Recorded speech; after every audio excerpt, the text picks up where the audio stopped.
neutrality in 75 universities in India to start with. Very urgent, appropriate, and timely work that this conference will be initiating is a good start to celebrate the International Workers' Day to achieve net zero. And what a lineup of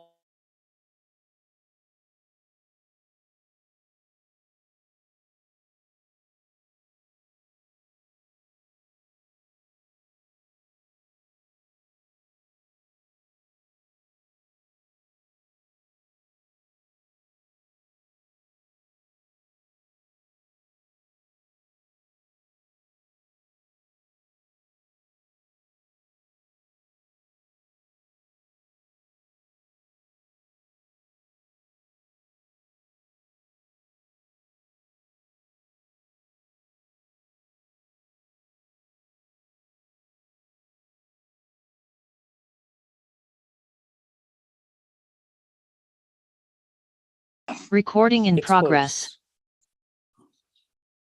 Welcome to all, and welcome to all who are watching this launch on YouTube and Facebook. Friends, I'm going to give an extremely brief and short introduction because many of you probably already know what we are trying to do here. On the 1st January 2016, it was a historical moment when world agreed to start implementing United Nations Sustainable Development Goals, which were part of 2030 Agenda of Sustainable Development. That was 15 years back. Very next year, in 2017, my organization, Green Ter Foundation, inspired by Honorable Prakash Javadekar, the then Minister of Environment, Forest, Climate Change, the Minister of HRD Education, Information and Broadcasting, launched much needed, groundly rooted global network of universities to make youth future ready and SDG ready. Making the campus as a living laboratory for implementation and piloting SDGs by deploying digital technologies like IoT, artificial intelligence, cloud networking, is the core strategy of this movement called as a Smart Campus Cloud Network. Very early after this launch, AICTE became a partner of it. UNESCO Paris became a partner of it. And number of organizations, including Gulf Organization of Research and Development, ASSOCHAM, all became official partners of this movement. Embedded in this network is the target of net zero, as urged in Paris Climate Agreement of 2015. It was a net zero is a science-based recommendation of IPCC, Intergovernmental Panel on Climate Change, and SDG 7 and SDG 13 are about a clean energy and a climate action. At this stage, let me tell you that I was a coordinating lead author of IPCC in 2007 that won the Nobel Peace Prize. I'm a graduate of IIT Bombay, worked in the private sector in India and about 2 decades in United Nations Environment Program, lead to the great success that is the Ozone Action Program for protection of the ozone layer, which was done dot in time by 2010. And we put all those chemicals which deplete the ozone layer in the history book. Today, inspired by the game-changing and path-breaking movement that symbolizes what I called it as India's climate movement. This movement is called lifestyle change for environment, a mission jointly launched by our beloved Prime Minister Shri Narendra Modi and United Nations Secretary General Antonio Guterres. This online conference is to start action on those missions on life and on a life-threatening climate crisis in the universities, which I believe is the molding ground for tomorrow's policymakers and the business entrepreneurs and business leaders. Recognizing that India has pledged its net zero target by 2070, as declared by Prime Minister Narendra Ji Modi about 2 years back, Smart Campus Cloud Network has initiated a movement, and it is titled as Not Zero, Net Zero. And it's being mentored by former Under Secretary General Erik Solheim, who was also former Minister of Environment in Norway, and Honorable Prakash Javadekar. This nationwide campaign on making the campus and the university carbon neutral by pledging not zero net zero will be officially launched today. To mark India's 75th anniversary of independence, Azadi Ka Amrit Mahotsav, we are symbolically starting this in 75 universities in India who will start sketching and mapping the road towards carbon neutrality. And for that, we are skilling them by providing the basic baby steps, as well as providing what is called as a guidelines for achieving that carbon neutrality. We are aware that we are dealing with an audience which is already equipped with the knowledge, wisdom, and the tools. So the guidelines are good enough to start. Inspiration is good enough to start, and they can do the job later on. Many people say it is not a rocket science, but the science lies in monitoring our efforts. The digital monitoring of the rocket is very important. Later, inspired by this launch, other universities are also welcome to join us. Today, about 460 universities and higher education institutes, and thanks to the efforts of AICTE, are members of Smart Campus Cloud Network, and more than 260 of them have already pledged for carbon neutrality. So the level field is already prepared for carbon neutrality. And with this, I would like to end by saying that let us get further inspired and let's start the action today on carbon neutrality, which is a super urgent issue. And if we don't take care of this opportunity, if we don't avail of it, as Antonio Guterres, UN Secretary General, says, that it will not be only immoral of the present generation not to seize this opportunity, but it will be suicidal. Let's get going. I would like to invite now our first speaker, Honorable Prakash Javadekar, Member of Parliament, mentor for this movement of Smart Campus Cloud Network, as well as Not Zero Net Zero. Okay. And he is present, going around at various places to promote this movement. Honorable Prakash Javadekar, floor is yours. Thank you very much, Shendeji, and everybody, those who are present on this. I was told that nearly 50 universities, they're either vice chancellors or registrars have joined. I welcome them all, because this is a movement not just about a tokenism on climate change action, but it is much deeper for educating the future generation. Let me start with the context. Everybody now has realized, oh, climate change is happening.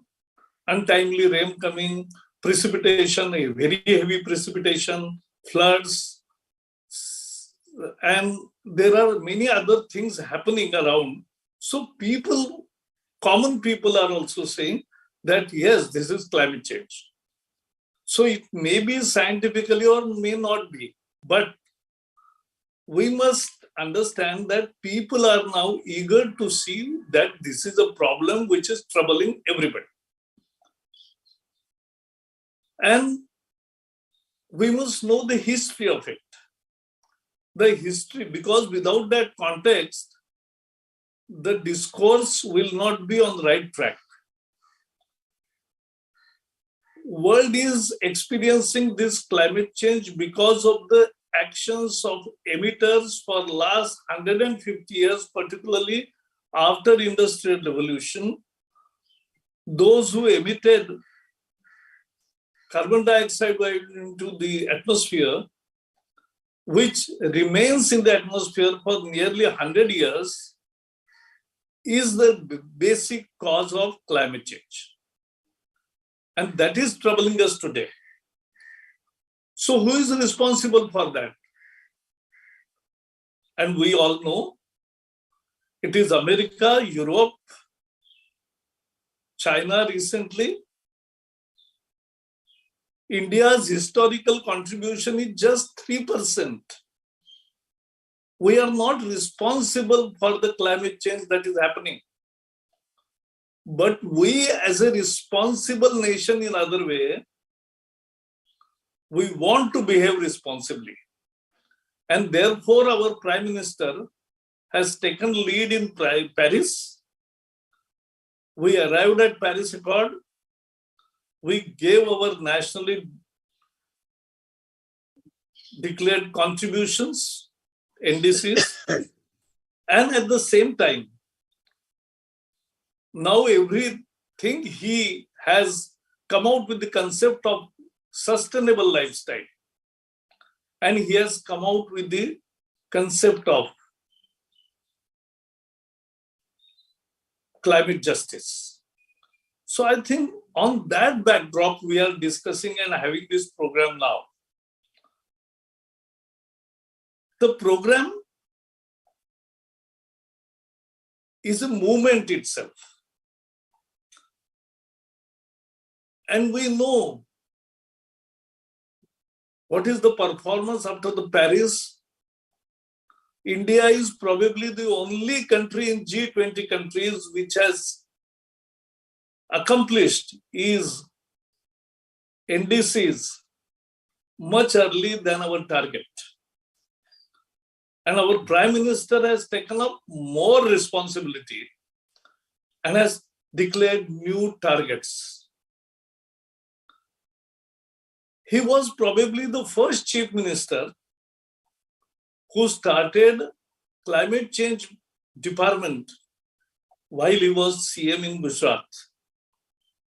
That was the beginning in India. He started solar panels on irrigation canals that saved water evaporation, that saved the place which you require for putting up the solar panels. And because the cold water was flowing below, the energy production was more. So he was thinking about solar alliance right from those days, and he had suggested when Manmohan Singh was Prime Minister, we must come out with a Surya Putra organization. That is, the countries which are between the tropics of Cancer and Capricorn, who get very good sunshine, should come together. But now this is a reality. International Solar Alliance, headquartered in India, partnered by France, and now all developed countries plus all major countries of this high sunshine region are there. And we are progressing well. In India, we started solar energy with 19 rupees per unit. Now in latest action, it is 2 rupees 50 paisa. So made huge progress in not only solar, our original Indian ethos and Indian lifestyle is sustainable. We are the only country which worships birds, animals, and trees. No other country does this. And I can't go ahead without mentioning what 300 years ago the Vishnoi nature-loving people did in Rajasthan in the village Khejadi, where the king that time had ordered cutting of trees under the leadership of brave Amruta Devi. All the Vishnois did the first Chipko movement in a way. Then the king ordered that cut their heads if they are not moving away from trees. Soldiers started doing that. 300 people sacrificed to save the greenery, save the trees. This is unique in world history.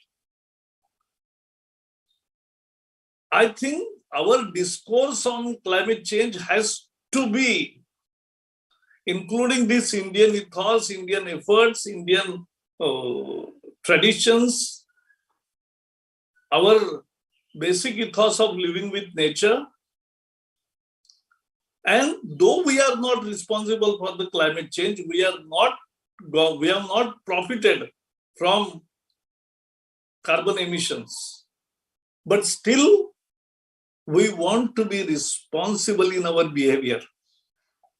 And we are, in a way, putting a new roadmap for all the countries. So when I was education minister in 16, Prime Minister that time declared that he took up Clean India movement, Swachh Bharat.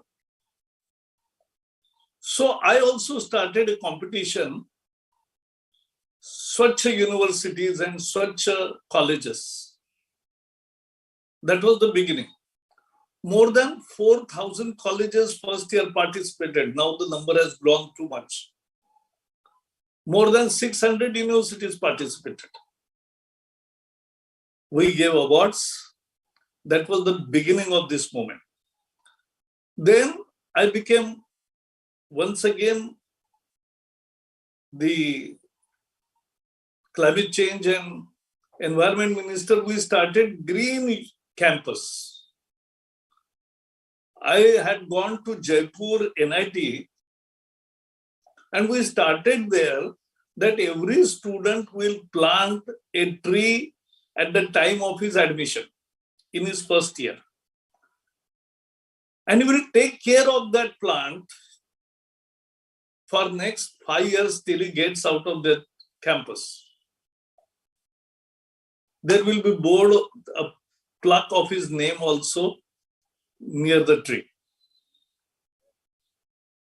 This is their own creation. This will green the campuses. Then we were discussing, Shendeji and others, they started a movement of smart cloud campus. Then Prime Minister declared in a World Summit that India will achieve neutrality, carbon neutrality by 2070. So now we have to do action in every field. And that's why we started. And this, what is the program? In 1 minute, I can tell you. First, map what is the status of your energy consumption? What is the status of your waste management? What is the status of your water consumption and water saving and water regeneration? And then also think about the carbon emissions through transport in the campus. And then plan for the campus that in 4 years, 5 years will achieve carbon neutrality. How that can be done? Save electricity, generate electricity, solar. Saving energy is also replacing old, most energy consuming equipments putting up LED all over, using it absolutely when it is necessary. This is inculcating in the minds of the student that they are doing the duty of the nation. So this is real education besides the curriculum. So map and plan for a phase-wise achieving the carbon neutrality on the campus. How we will do it? As I said, save electricity, generate electricity, save water, generate water, watershed development if the campus is big,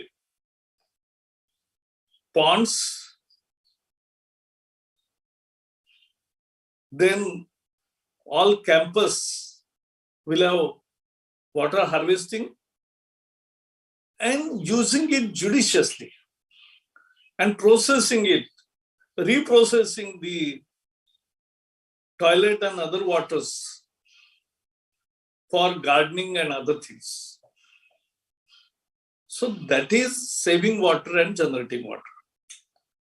The third aspect is the waste management. How much biological waste management, bio-waste, and how much is a non-bio waste?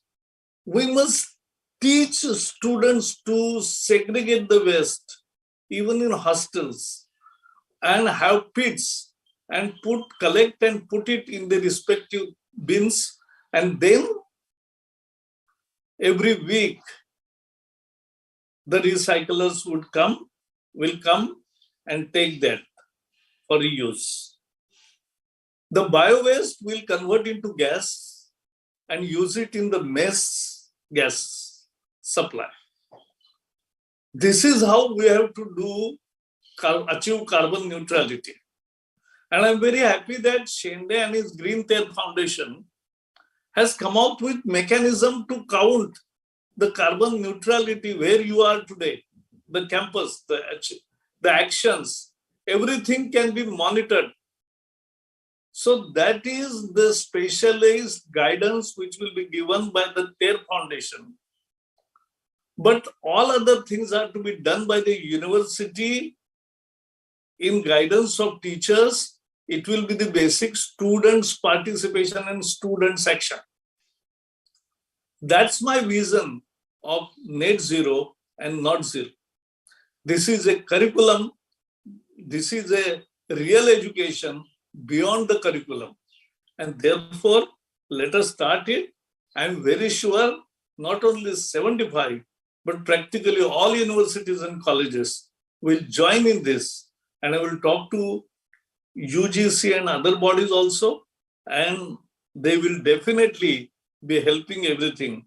I will talk to the minister and other concerned people also, and we'll take this forward as a national movement of the education field by the students, guided by teachers, planned by management, and achieved by the country to achieve the goals of net neutrality put up by Prime Minister Narendra Modi. Thank you and all the best for this new initiative. I declare this campaign as launched, and from today we'll start our efforts in that direction.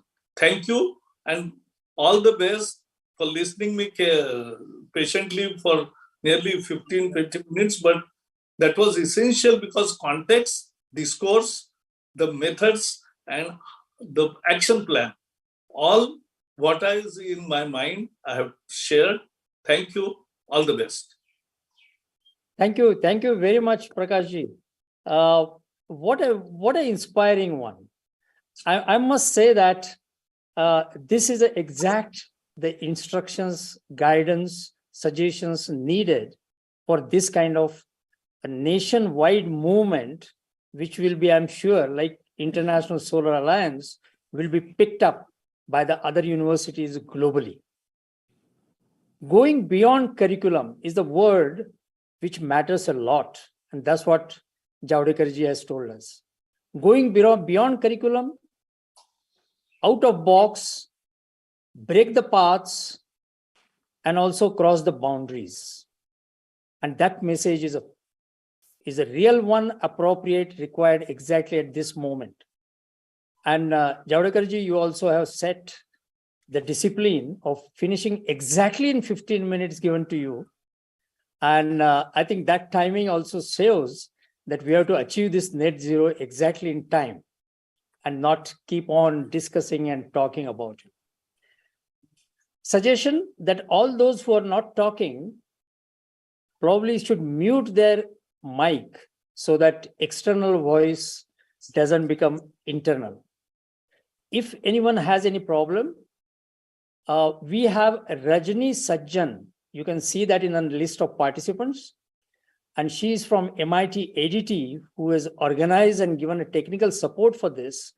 You can, in a chat box, tell her what your problem is, and she will take care of it with her team. Thank you, Javadekar ji. And my next speaker, he is going to be speaking on us on a video, which is also exactly less than 15 minutes.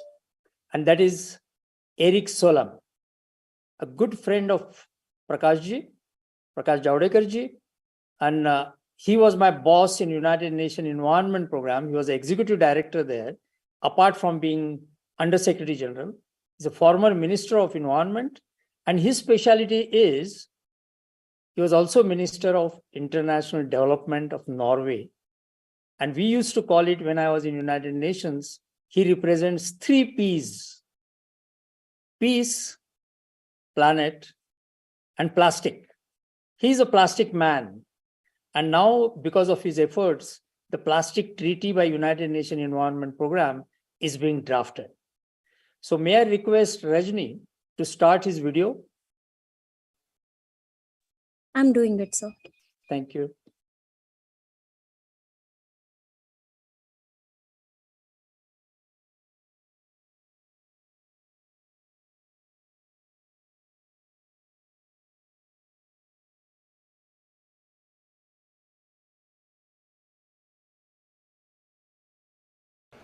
Hello everyone, Namaste India, or maybe I should say Ni hao.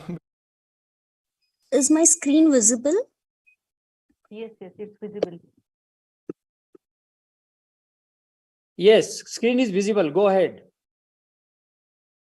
Because currently I'm in China, but I'm so happy to address this gathering of 75 to 75.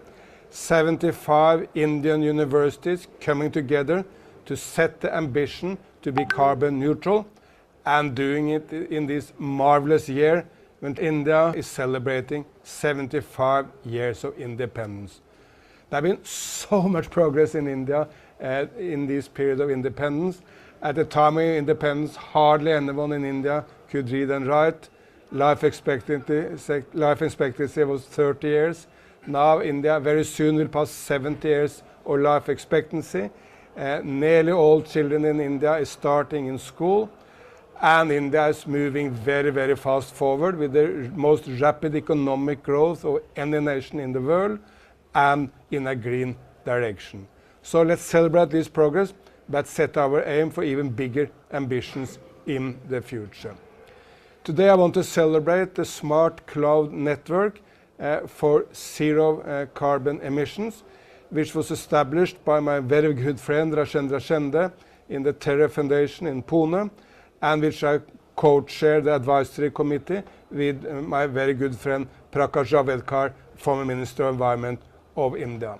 So this is a great group of people, and can there be any better audience than to speak than chancellors and vice chancellors of Indian universities about this fantastic topic. I'm currently in China. There is great progress in China on environment issues. Pollution in cities like Beijing has come down dramatically in the last decade. China is in the biggest tree planting nation in the world, the biggest solar power in the world, the biggest wind nation in the world, and 57% of all cars in the world which are electric are sold in China. So China has done a lot to move in a green direction, but this is now also happening in India. I'm a great admirer of Prime Minister Modi, because in the past the debate in India was always, do we want to develop or do we want to take care of Mother Earth? And then, of course, nearly all Indians wanted to develop. Prime Minister Modi came with a completely different perspective. The win-win perspective, even the win-win-win perspective. India can create any number of jobs and prosperity, can keep the Indian people more healthy with less pollution, and do great for Mother Earth by the same policies, that is green growth. That's why it's launching green hydrogen mission for India, green electric car vehicles mission for India, green batteries mission for India, and so on, using the state to drive the industry, the Ambanis, the Adanis, and all the small companies of India in a green direction. But ultimately, to create the necessary awareness for environment, we need to make environment a people's issue. Prime Minister Modi got this exactly right when he said that the conversation about environment need to move from the conference tables to the dinner tables. We need to speak a language which people out there can understand. We need to set out environment issues, not just for young, aspiring city people, but also for the old farmer in Rajasthan or in Bihar who may not see all the benefits of the green revolution of solar or wind industries. Let's make the environment a people's movement, and one part of that is, of course, to mobilize young people of India through the smart cloud network and mobilize the universities. Every progress in human history, youth have played a key role. They are driving change, speaking with other parts of society, and universities nearly always are platforms for the new ideas. And the big new idea in the 21st century is to take really good care of Mother Earth, and I'm sure Indian universities can play an absolute core role in that movement. So I really encourage all of you, chancellors, vice chancellors, everyone else with a responsibility for universities, to see how your university can be part of this great change.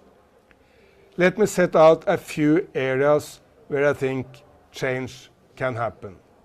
First, and maybe most important, curriculum.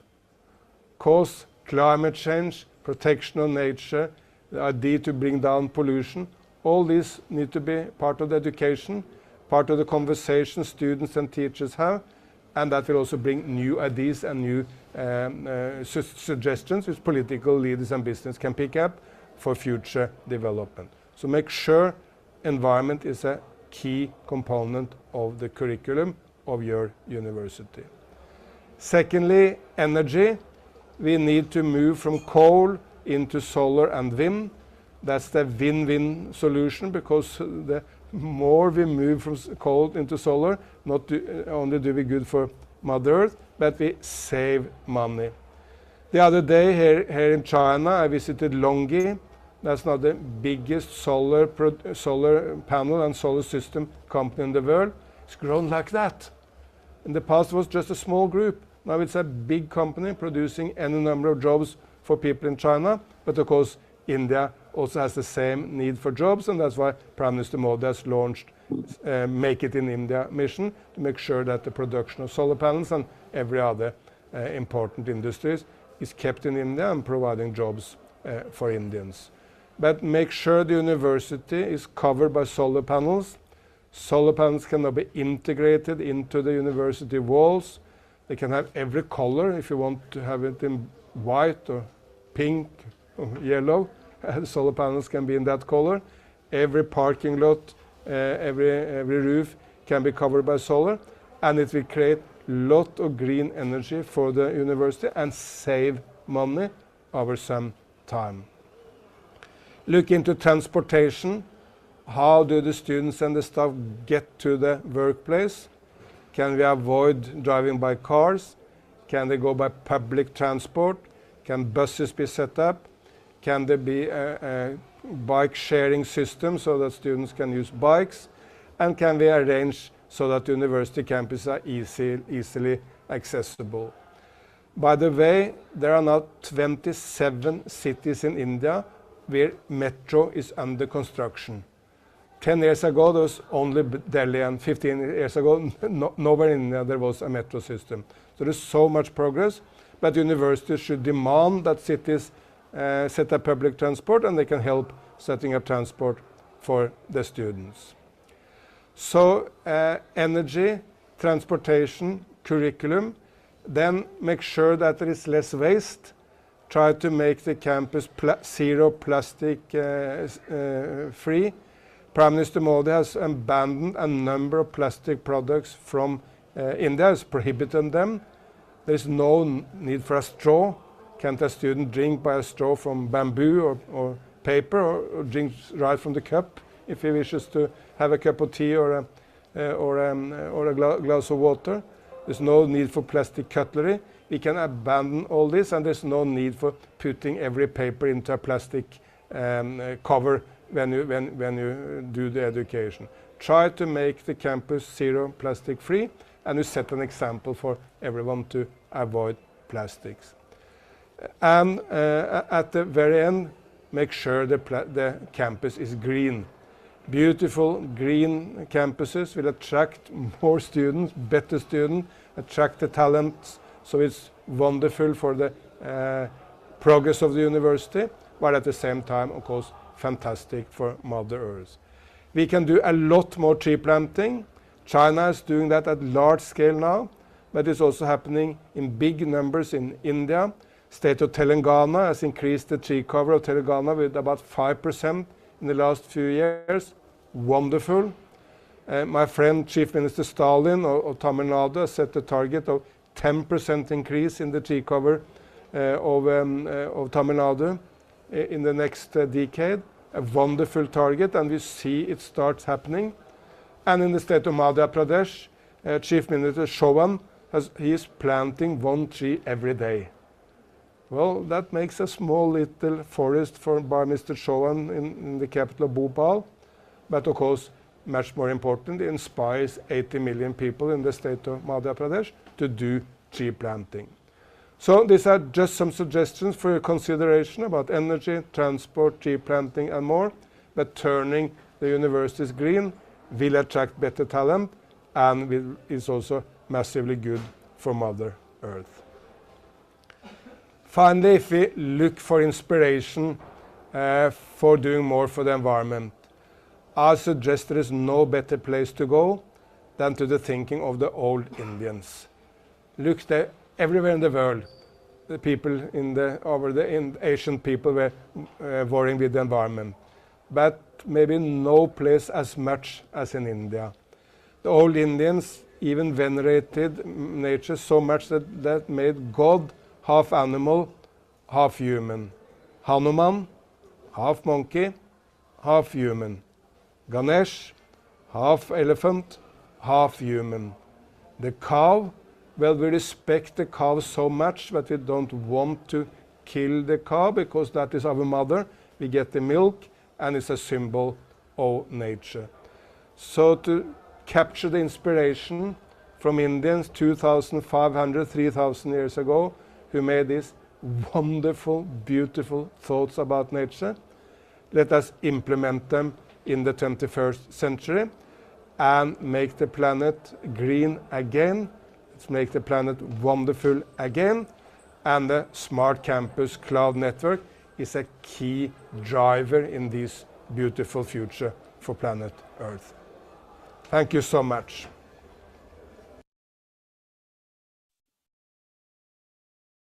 Thank you very much. Eric, in case he's watching this, but we are inspired by his knowledge about India, and also the key message that go to the nature. Nature is the best teacher. And second one is, the India is the place where the world can learn about net zero and resolving the issue of climate change. Again, another speaker, right on time, we are going on well. And our next speaker is Dr. Anil Sahasrabuddhe. And to this audience, which is in a field of education, he does not need really any introduction.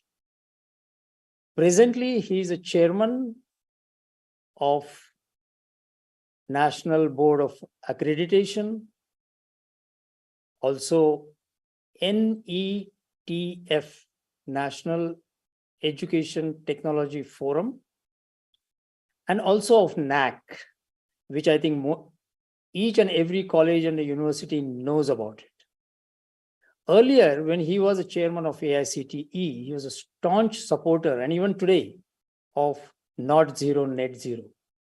I have seen him in a number of fora talking about it. So basically, he is a passionate educator, and that's why I think award that he got for Mahatma Gandhi Leadership Award, that was well suited, well meant, and it gives a message to us that in every field we require a leadership, and that's what he provides. Dr. Anil Sahasrabuddhe, floor is yours. Yeah, thank you, Dr. Rajendra Shendeji. Since around 11:30, we have been listening to you, Sri Prakash Javadekar ji, and Dr. Eric Solom just now. Each one of them have put in their points of view on this very important program that you have launched, U75 Net Zero University Campus.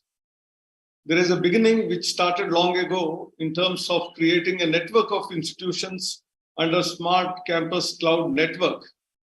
Gradually, we are developing more and more into use of technology in monitoring, in measuring, and then moving forward in the direction of carbon neutrality.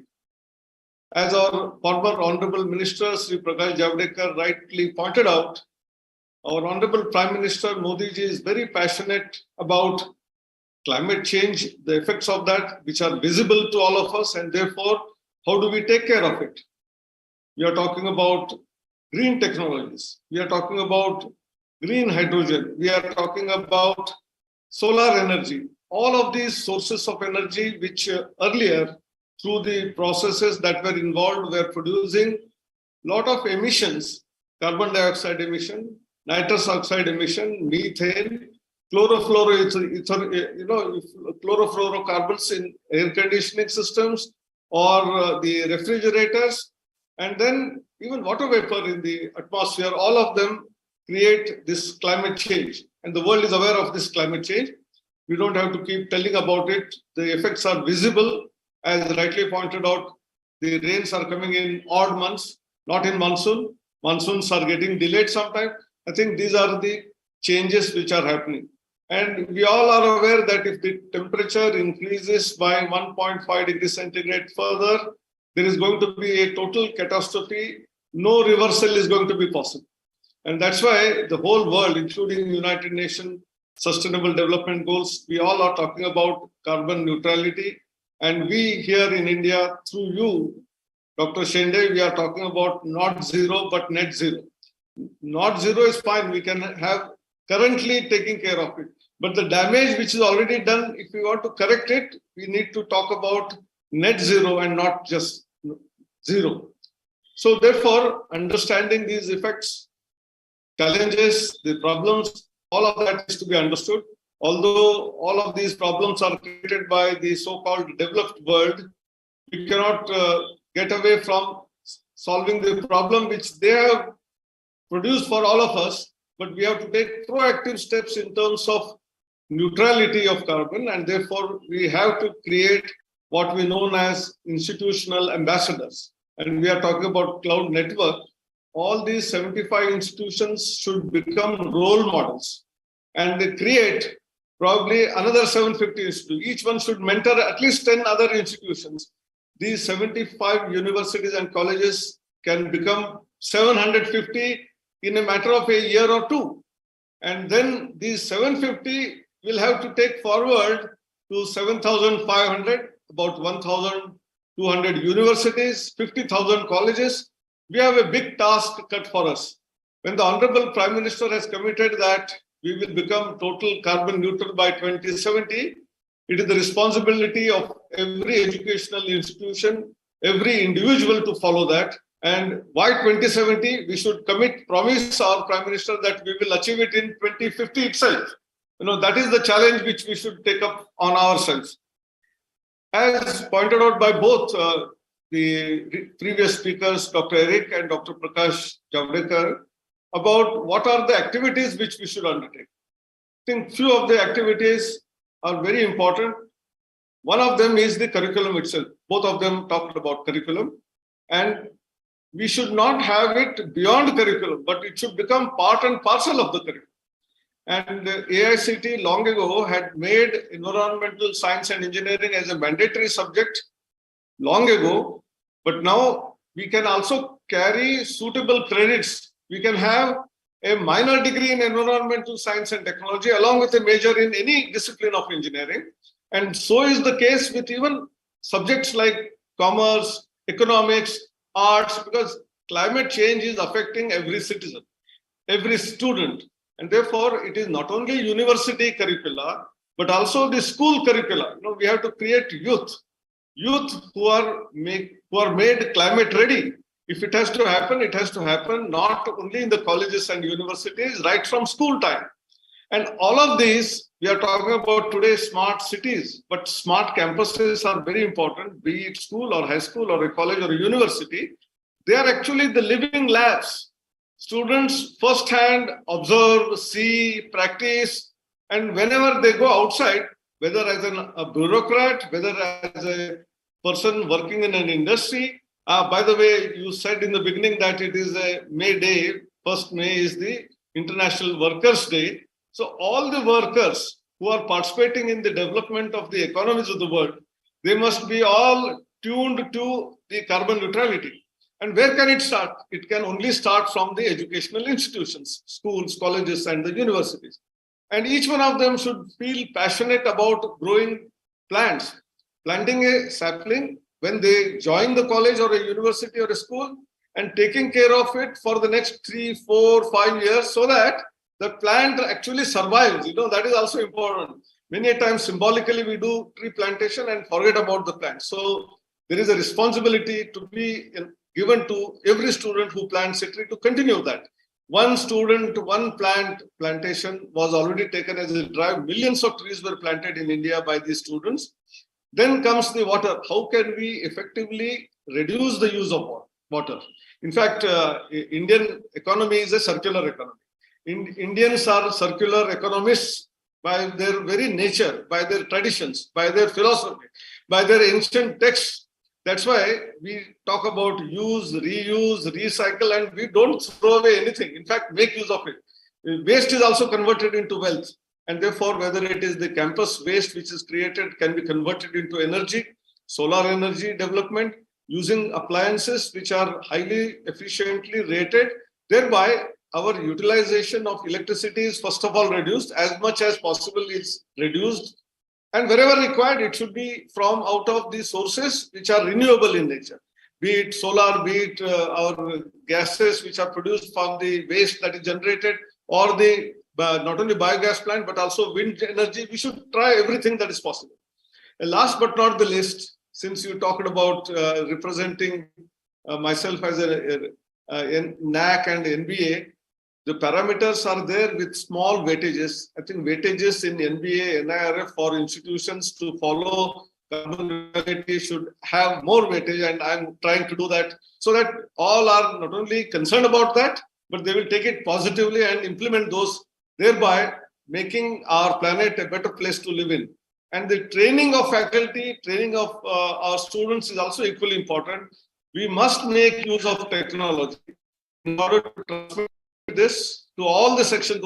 75 institutions are participating, but why not all the institutions be made aware of it? And therefore, training programs for leadership, principals and vice chancellors on one side, faculty, HODs on the other side, and the students. I think we must take care of all of this training program, which is already started, but in a big way. And if we create this awareness, the day is not far when we can achieve the target set for us ourselves much earlier than what we have envisaged. Thank you. Namaskar. Pranam. What an inspiration. And this is what I think each student, each faculty, and each vice chairman and deans and HODs are looking forward to. Thank you very much. I think you got one more award earlier, and I now recall why it should be.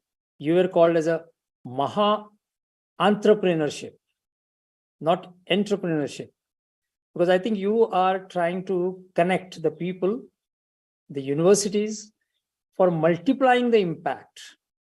And I totally agree that each of the students who will become SDG ready, future ready, and climate ready, as you added that, those ambassadors will be able to give the multiplying effect and probably bring the dream of our beloved Prime Minister into reality. Thank you very much for that. And I'm also looking forward to your continued guidance and your messages saying that in what way the assessment process will go and how the importance of carbon neutrality will be given in the assessment and evaluation. Thank you very much. Our next dignitary is Professor T.G. Sitaram. He's my IIT alumni, colleague, and his introduction is simply that whatever we are talking about now, he has already initiated that in IIT Guwahati, when he was a director of Indian Institute of Technology. So we will be listening to him based on his hands-on experience. So he is really walking the talk. He himself is quite closely related to the IIT Roorkee for getting various awards. And at a very young age, he had got the C.V. Raman Young Scientist Award of Engineering way back in 2002. He is interested in a number of issues, including Indian Geological Society, Geotechnical Society, and also in terms of making the campus a relevant living laboratory for the students to learn from. Professor T.G. Sitaram, the floor is... Thank you. Thank you. Thank you. Namaskar. Dr. Rajendra Shinde, thank you very much for the nice introduction. Honorable Sri Prakash Javadekar ji, Dr. Rajendra Shinde ji, Dr. Sahasrabudhi ji, and all the vice chancellors of the universities and other dignitaries who are present on this platform. First of all, let me congratulate Green Terry Foundation, in particularly Dr. Shinde, who initiated a nationwide movement to equip the youth in the 75 universities at the first set with the active engagement in localizing sustainable development goals in their campuses. As Professor Sahasrabudhi is saying, from 75 to 7,500, we have to reach, and it can be reached very quickly because such a network is possible. I also thank all the members of the Smart Campus Cloud Network to join this national launch of carbon neutrality in 75 universities. Friends, we are celebrating G20 presidency. The policy priorities for the G20 is one Earth, one family, one future. So we have only one Earth. So we need to take care of that. I think Dr. Shinde has started the right time, this movement among the universities, so that we also contribute in our own way for the Mother Earth. United Nations Sustainable Development Goals, out of 17 of them, 11 spells out very clearly sustainable cities and commodities. The ultimate goal of the net zero is to limit the global warming to below 1.5 degrees centigrade. As Dr. Shinde was saying, this is real. This is not a number which we just play with it. And to avoid the worst impacts of the climate change, what we should be doing, that's what we need to think about and create awareness and also develop plans and execute them. Friends, achieving net zero will require a combination of technological advancements, policy changes, societal shifts, and even the mindset of the individuals, along with individual actions and choices. It is a very crucial step, ladies and gentlemen, in transitioning towards a sustainable future and addressing the urgent issue of climate change. It's a difficult, very difficult to balance between the amount of carbon dioxide emissions produced and the amount removed from the atmosphere, with the ultimate goal of limiting global warming and avoiding the worst impacts of the climate change. The Earth's climate is changing rapidly due to human-centric activity. That's all. We all are the contributors. So mainly, even Dr. Javadekar was highlighting that it is not India is contributing, but still we are a very responsible country. We are actually doing the best what can do even to contribute to the world's problem.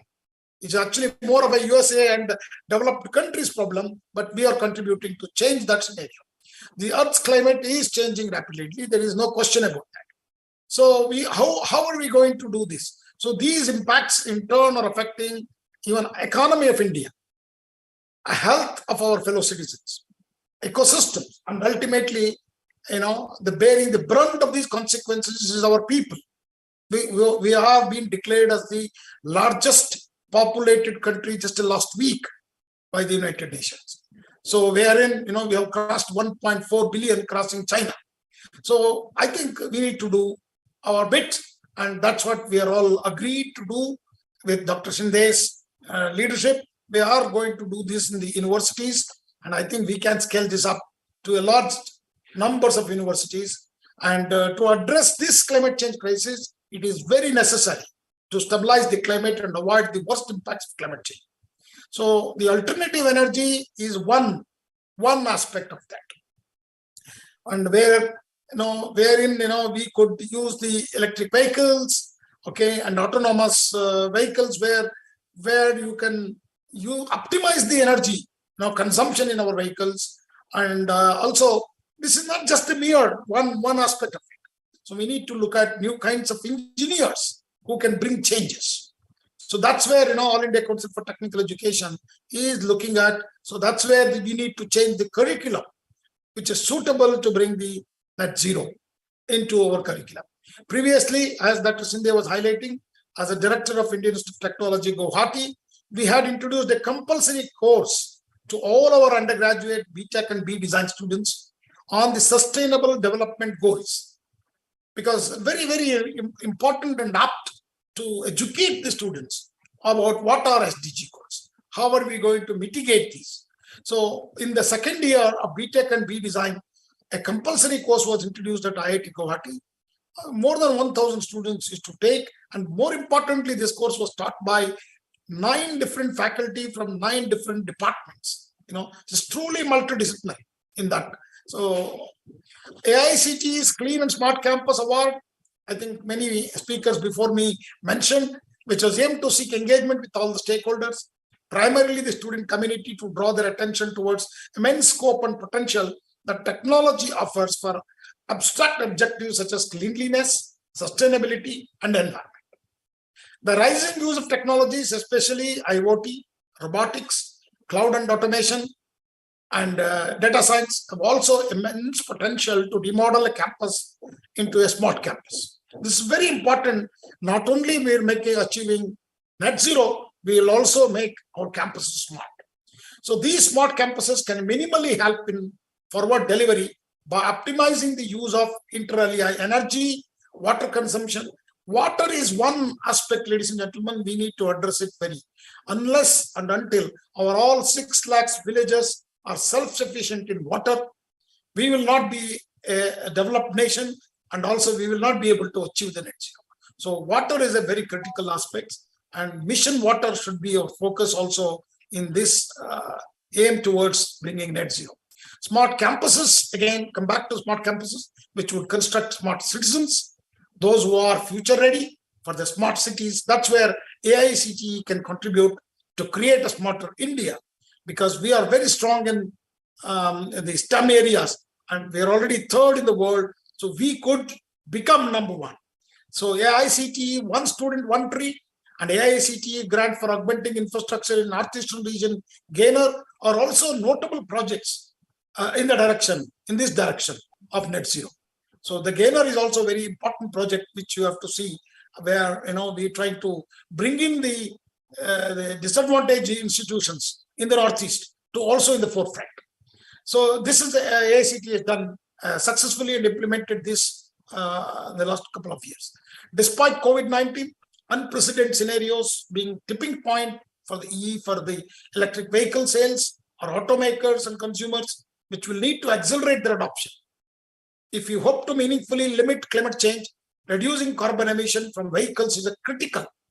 And currently, as per global report published by the McKinsey, says road transport accounts for 13% of the global carbon emissions. So we need to do more on that. The decade between 2025 to 2035 will determine whether the industry can keep cumulative carbon dioxide emissions under control. The energy and transport sectors can work together.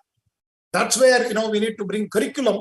AICT will do that, whether it is on smart charging technologies or electric vehicles, introduction, many of these. So there must be a coalitions which can be formed to develop clean supply chains for the creation of low carbon battery solutions that reflect the full potential of a circular economy. Ultimately, the world's regulators and policymakers may have to intercede, adopting an ecosystem perspective with cross-border goals and meaningful timeliness for everything from a number of charge points needed for a trajectory of carbon reduction. So that means there are many things we have to do as a collectively. So networking and working together is a very key.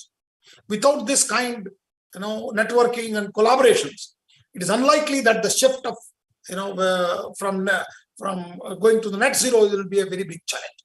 I would like to mention here that the concretization is next, like most essential, but that is, very, very important.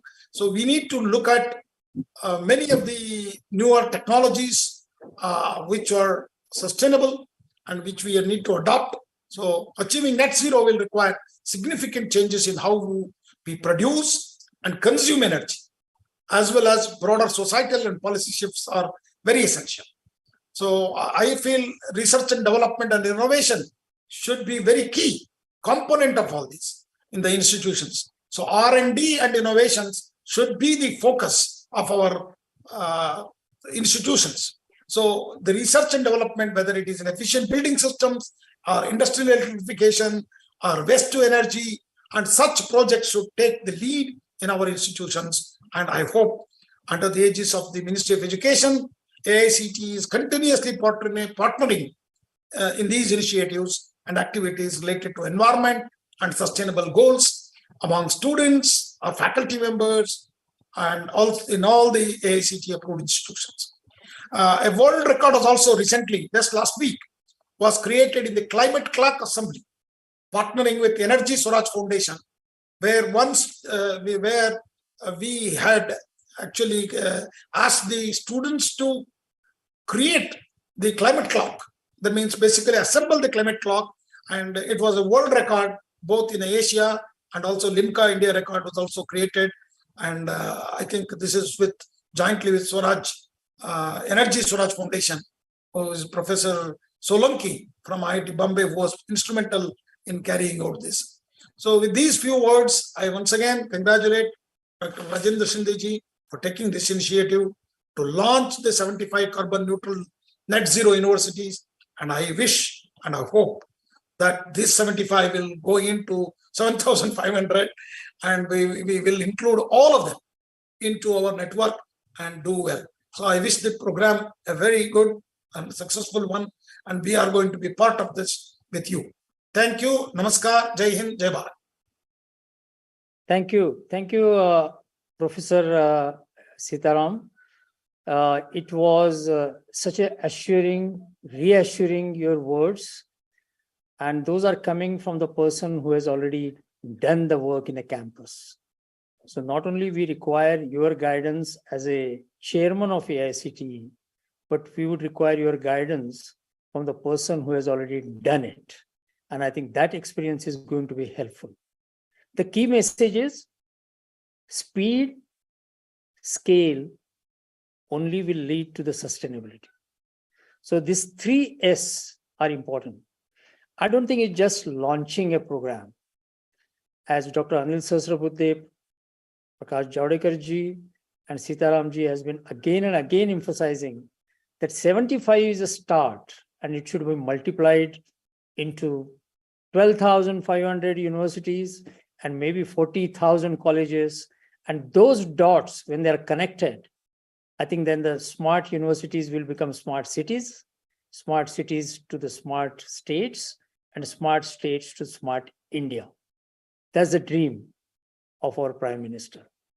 So thank you very much for those inspiring words and the details that we have talked about. Our next speaker is a very amazing personality, and that is Professor Sunaina Singh. She's a Vice Chancellor of Nalanda University. And the moment we say about Nalanda University, we sit upright on our chair, because it's the oldest, ancient, and that is being converted, or almost there. As I interact with Sunaina ji, they're almost there to get the carbon neutrality in this most ancient university. Probably she will be able to tell you something which will inspire all others who are starting their journey towards the neutrality. But let me tell her background in a just nutshell. She is a professor, a Vice Chancellor of Nalanda, but she was also professor of Oxford Academic University.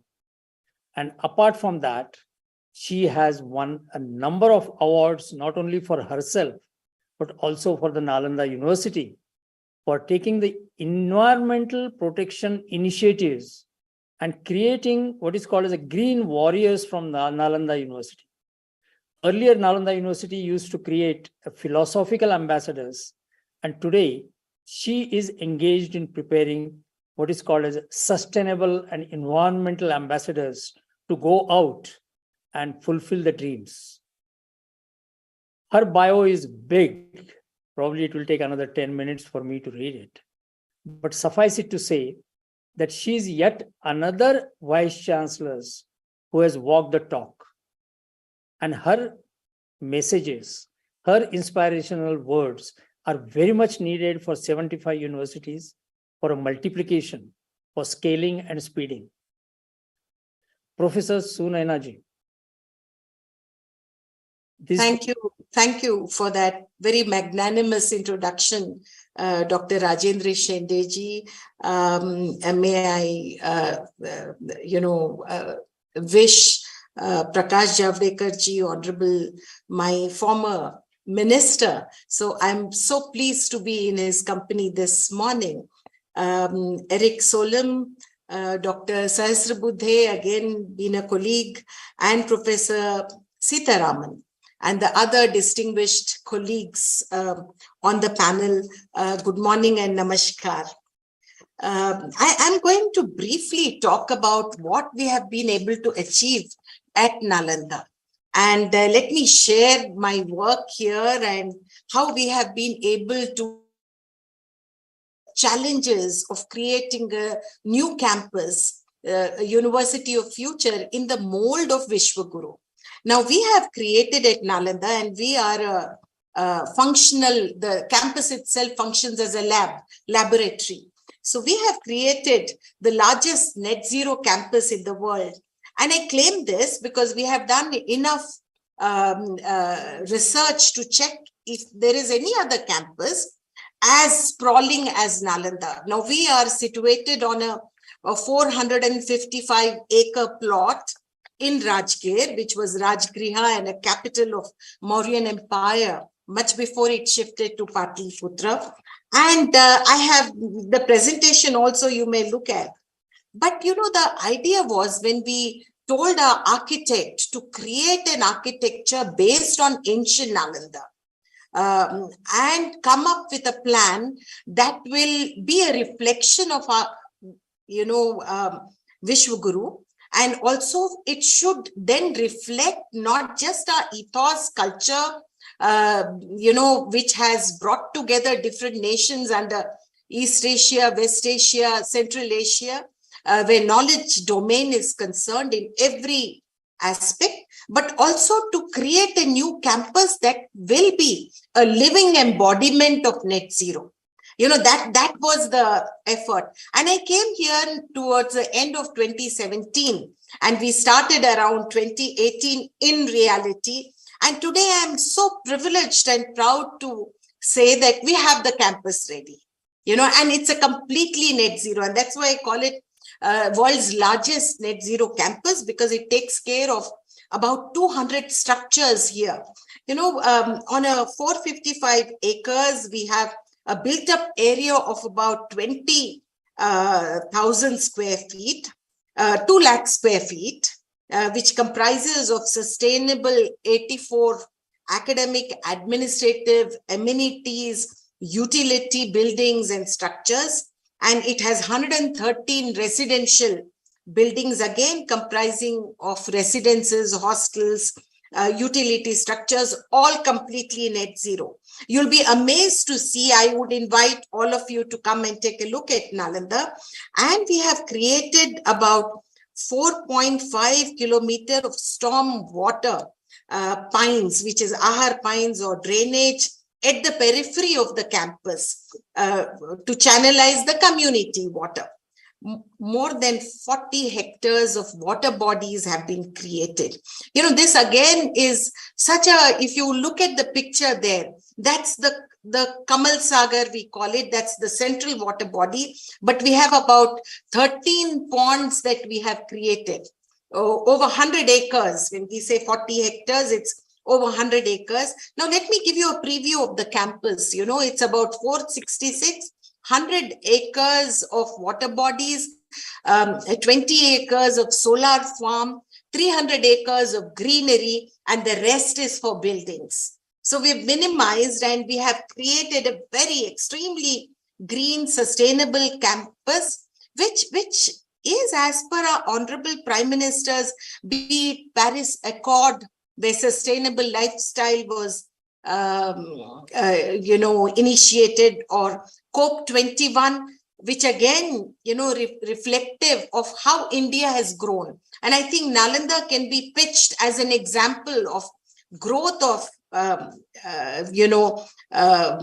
green and sustainable campus. And we also have been following the mantra of our Honorable Prime Minister, lifestyle, for sustainable life, and teaching our youngsters that it is important to look at climate change and create a Panchamrit. And that is what we have been doing here. If you look at our other, document that we have sent, presentation, it's a completely passive approach, thick cavity walls, double walls that have been created, which takes care of energy demand, and as well as it's a resource-rich environment, takes care of the heat generation, sustainable infrastructure to meet the annual requirement within the campus. And what is the annual requirement? We have worked it out in detail. It's 87 crore liter of water along with 18 months of buffer stock that has been created on Nalanda campus, and 1.6 crore of energy. Again, a surplus that we have created, and it's all, zero carbon emission. Demand side management has been kept in mind, daytime and nighttime. Storage is there. And as I said, on-grid solar farm, over 20 acres. It's a PV captive power plant that has been created to take care of 6.5 megawatt of our requirement. Now, we have also ensured that for nighttime demand, we have a surplus. So biogas operated combined heat and power CHP engine, which takes care of about 1.2 megawatt, that also has been taken care of. Then we have the SCADA smart grid that we have brought in to coordinate everything. Then we have looked at when the cavity walls were created, how did we do it? We dug up the ponds, and the earth excavated is used for compressed bricks. And our walls, wherever you see the buildings there, these are all exposed bricks emerging from our own excavated earth. So zero waste management. We've taken care of waste management as well here. So everything that you see on the campus is homegrown. And all this in 4-5 years, I think this has been a very fulfilling tenure for me personally, because we've been able to achieve so much here. Now, climate appropriate landscape design then includes DVAP, what is called as desiccant enhanced evaporative technology, which takes care of cooling and heating of the buildings, or the thermal storage, or the selected herbs, even the trees, the herbs that are planted, take care of the waste. You know, it will absorb the waste, and there's a lot of good things that we have done here. Now, digital addressable lighting interface, the DALI technology has been brought in, decentralized water treatment, DVAT.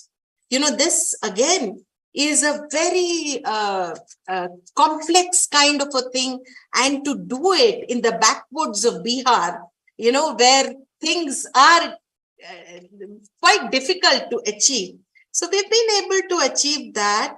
And what have we done? What are we saving here? And I was looking at the research. So we have saved about 25,000 tons of carbon dioxide on an annual basis, and has thereby contributed to the mission of our Honorable Prime Minister in reduction of carbon emission by 1 billion tons. Till 2030, you know, it will go on here. 100% carbon emission reduction by Nalanda University will contribute to reduce carbon intensity of its economy by 45% by 2030. Now, this is a research on the ground based on what we have created. The other endeavor, while I was moving forward, creating this sprawling campus of net zero, we have also ensured that we are abreast with UN Sustainable Development Goals. So we've taken care of SDG 4 as much as possible, innovative programs, courses, experiential learning, field work, credit systems, courses on environment, climate science, disaster management. All these things are a reality here. A PhD and master's program. So that is then SDG 6, where clean water and sanitation. Because this again, how we rotate the water, groundwater and the plantation, the flushing, the water is circulated and cleaned there. So that also is taken care of by SDG goal 6, SDG 7, clean energy. We have been working diligently to achieve this goal, and today it's a reality. SDG 12 is consumption, responsible consumption and production. This also we have tried to take care, and of course 13, SDG 13, climate action.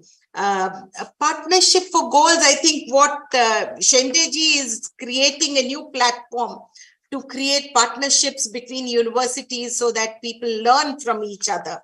That's the kind of thing that we have done. I must dwell a little on net zero water management. I said that we have created 100 acres of water bodies. This is Ahar Pine based on ancient Nalanda method, because this part of Bihar is very dry. Unlike the Nepal side, Motihari, where there are floods every year.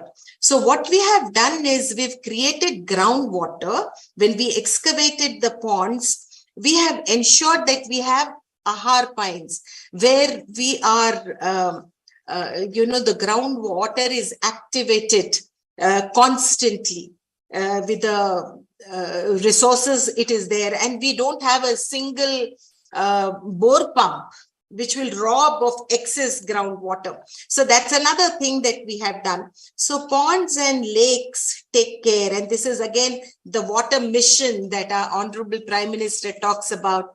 It takes care of that.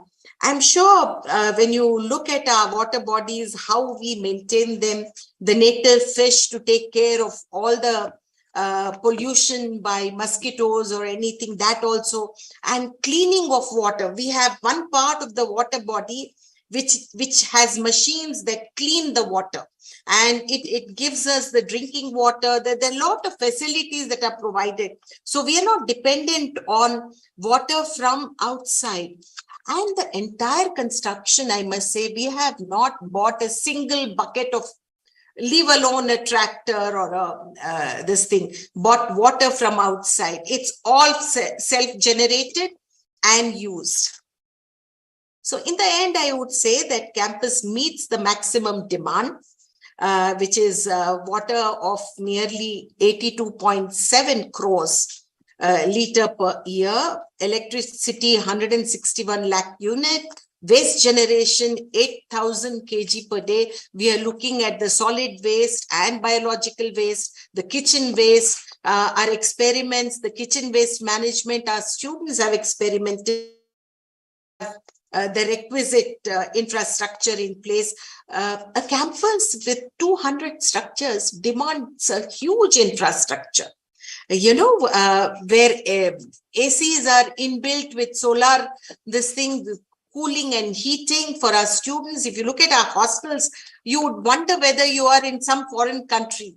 You know, our dining hall, state-of-the-art infrastructure, completely net zero. I would invite my friends to come and take a look at us and see how we have been moving forward. In my journey at Nalanda, past 5 years, I cannot but make this presentation without acknowledging the support of my engineers, particularly the electrical engineer who has been on the ground managing so many tenders to deal with water management, waste management, energy, you know, furniture that is again sustainable. Everything has been taken care of. Zero plastic use. So I would acknowledge the support of my engineers, particularly Mr. Manoj Kumar, the executive engineer, and Joy Chaudhary, who's a civil engineer, who have been looking into every minute detail, and I have not given them a day off, be it Saturday, Sunday, Dashera, Deepavali. We have been working on war footing. It's been a mission for me since I have taken over, because this is the mission of Government of India, a flagship program. And I take huge pride that we are yet again you know, Vishwaguru. And I don't believe we need to be Vishwaguru in future. I think we are already a solution center. We just need to, all of us need to come together to work harder, more diligently, more focused as to how we can create new campuses that are, which are laboratories for its students.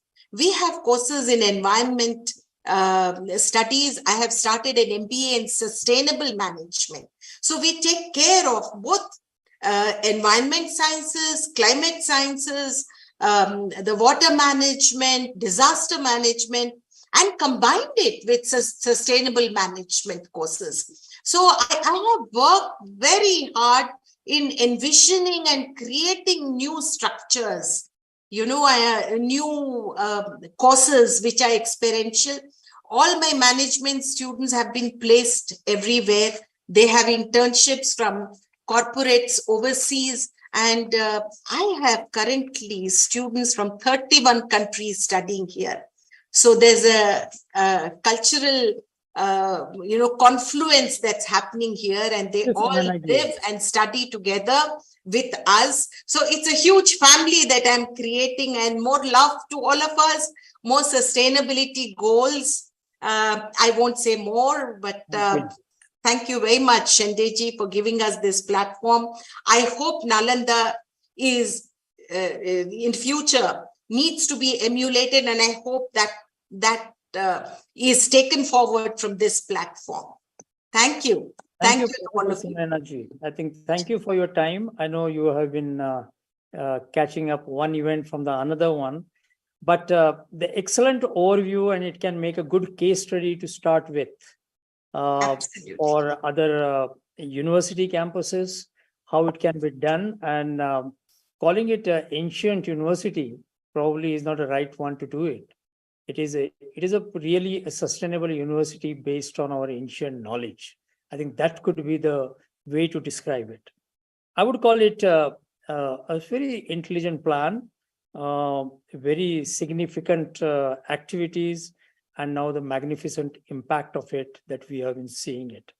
I think one of the messages we got is net zero is basically saving the economy, is saving the finances for the vice chancellors and administrators of university.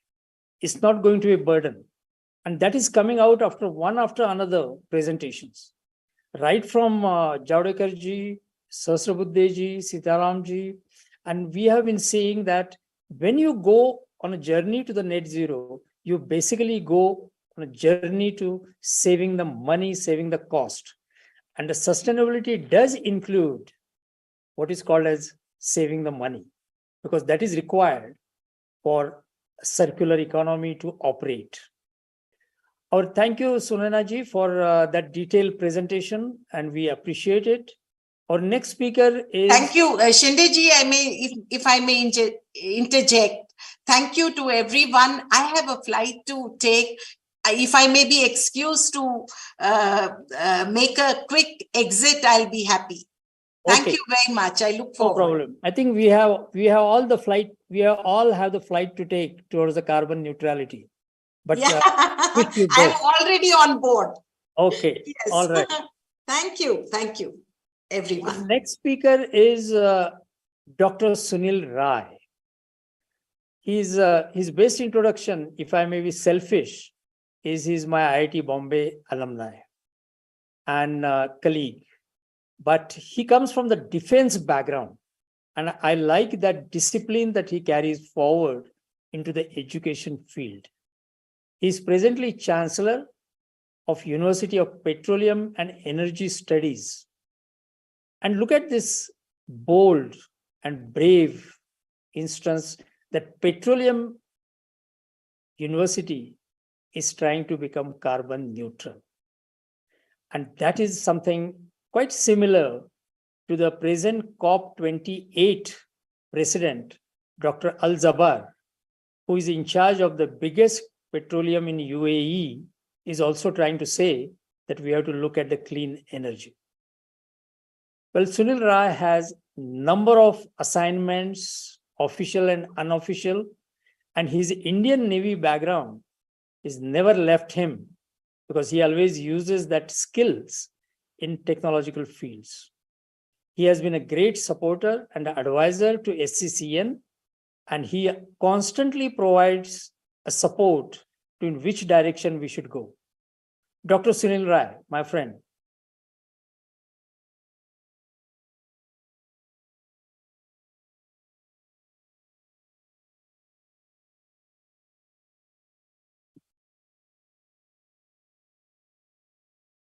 Dr. Sunil Rai, you're there?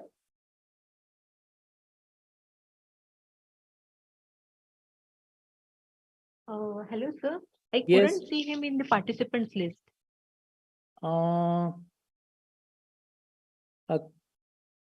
Okay. So we can move to our next Yes, sir. distinguished. Yeah. Maybe he's unable to join. I can contact him while the next speaker talks about it. Yeah, sure. Sir. Presentation. Okay.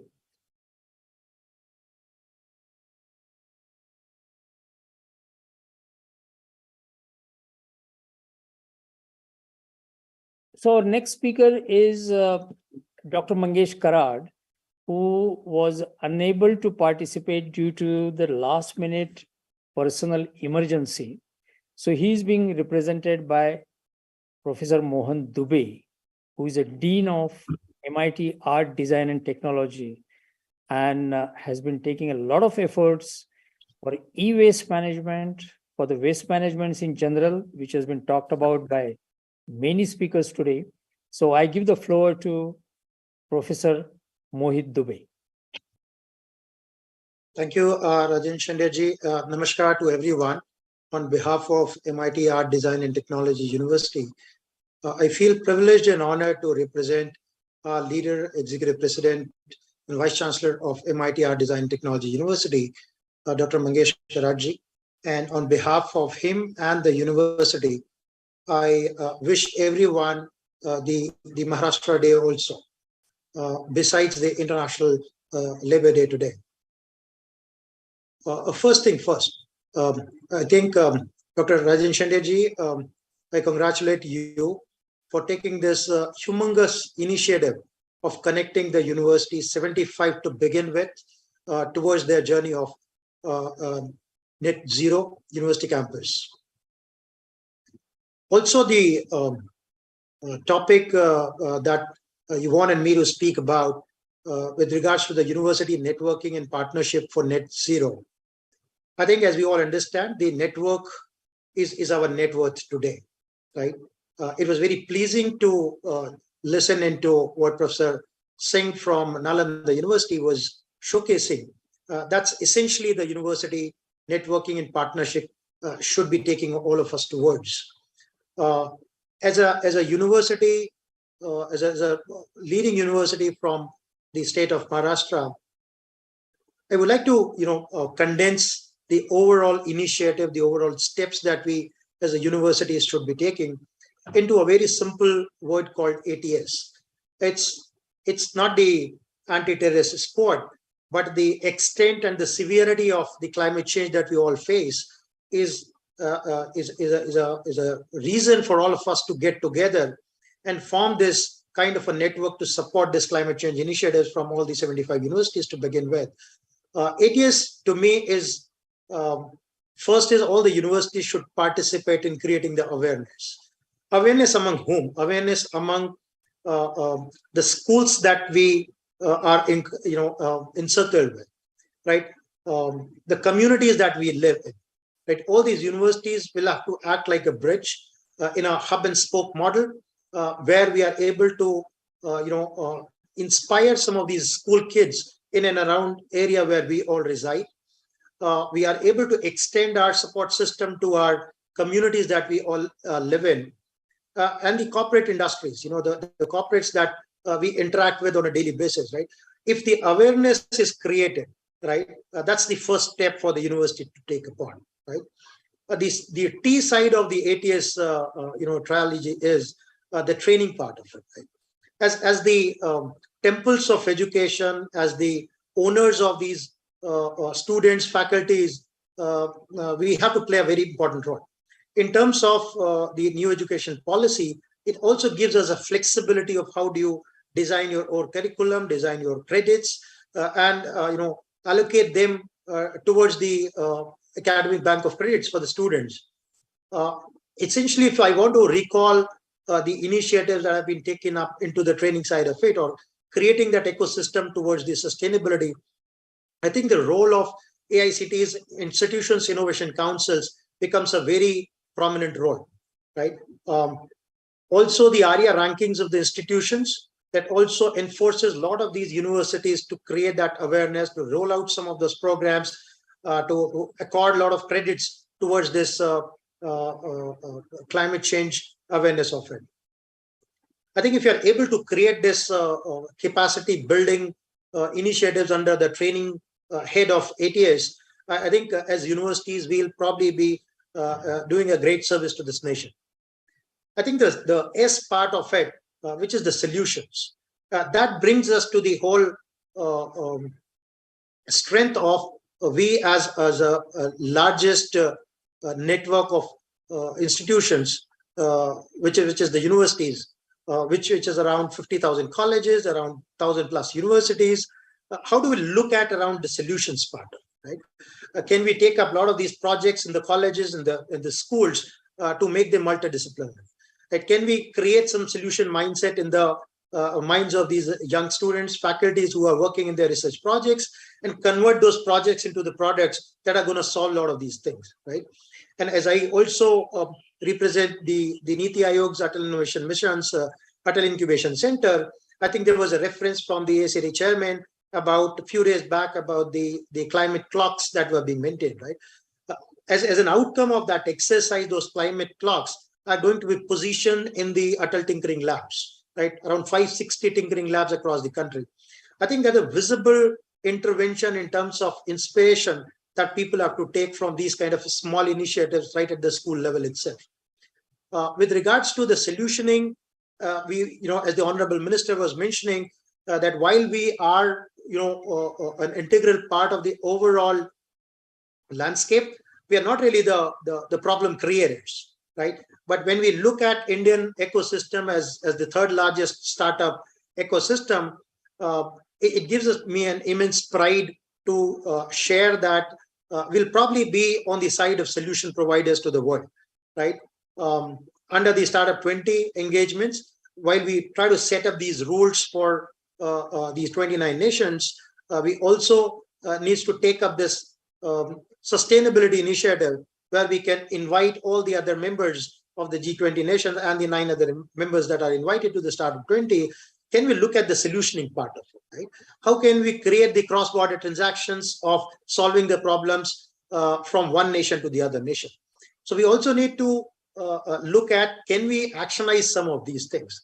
And as many of you know, that our leader, Dr. Mangesh Karad is a man of action, right? So while we look at these initiatives in bits and pieces, the action from this MIT Art Design Technology University could be a request that if we are able to create these ATS squads, right, which will take upon these initiatives in the bucket of awareness, the training, and the solutions part of it, we'll probably be able to do a lot of these initiatives to cover all the aspects of ATS.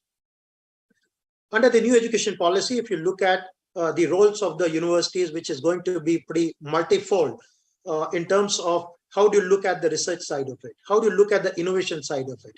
And how do you convert all of that research and innovation into the entrepreneurial activities in the form of ventures, right? As a leading university which aims to create a culture of innovation and entrepreneurship, I'm very proud to share that we have taken this initiative, which is called KRIA. KRIA is for Center for Research, Innovation and Entrepreneurship for Young Aspirants, right?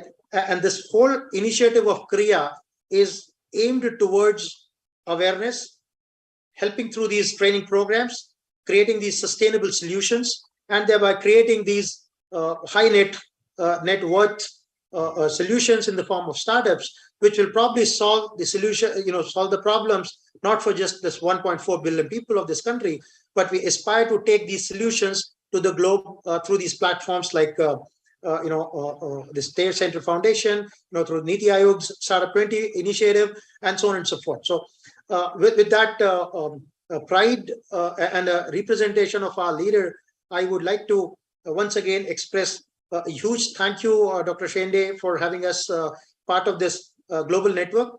But let me also assure you that as one of the leading multidisciplinary university from the state of Maharashtra, I think we have also a significant role where we want to look at the global challenges, the global problems, and some of the best practice that resides in these various different countries.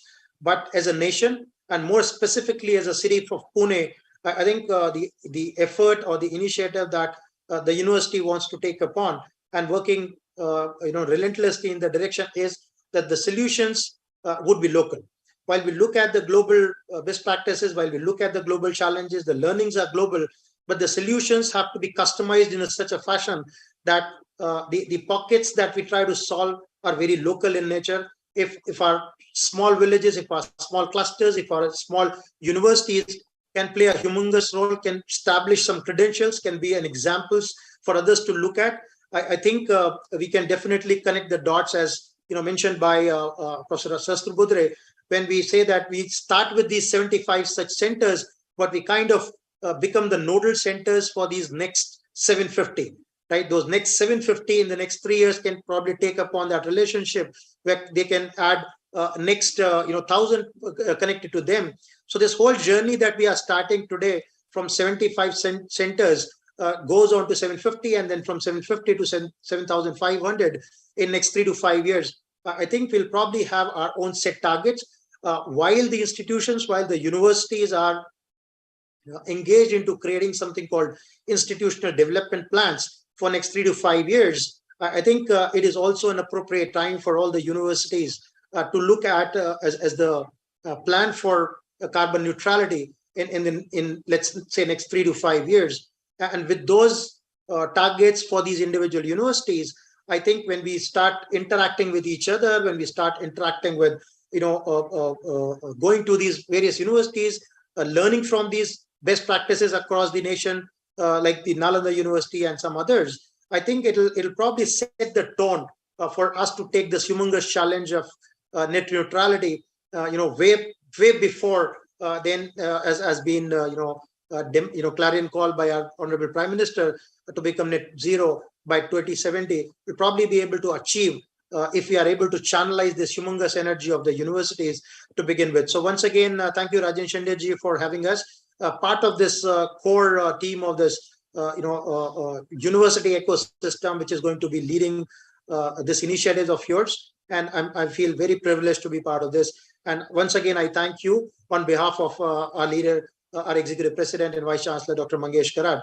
And we assure that this is our pledge to be playing a very leading role, not just from Pune, but from the entire state of Maharashtra. Once again, I wish all of you the International Labor's Day and wishes from the Maharashtra Day from MIT-ADT Design Technology University. Thank you. Thank you very much, Mohit Dubeji. And please convey our thanks to Dr. Mangesh Karad.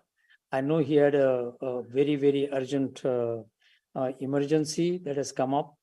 But I think I must say that the MIT campus in Loni Karbor near Pune has progressed a lot in terms of reducing its emissions. And like Nalanda University, which is also a registered member of Smart Campus Cloud Network, MIT-ADT is also a registered member for a long time, and they have been doing tremendous efforts.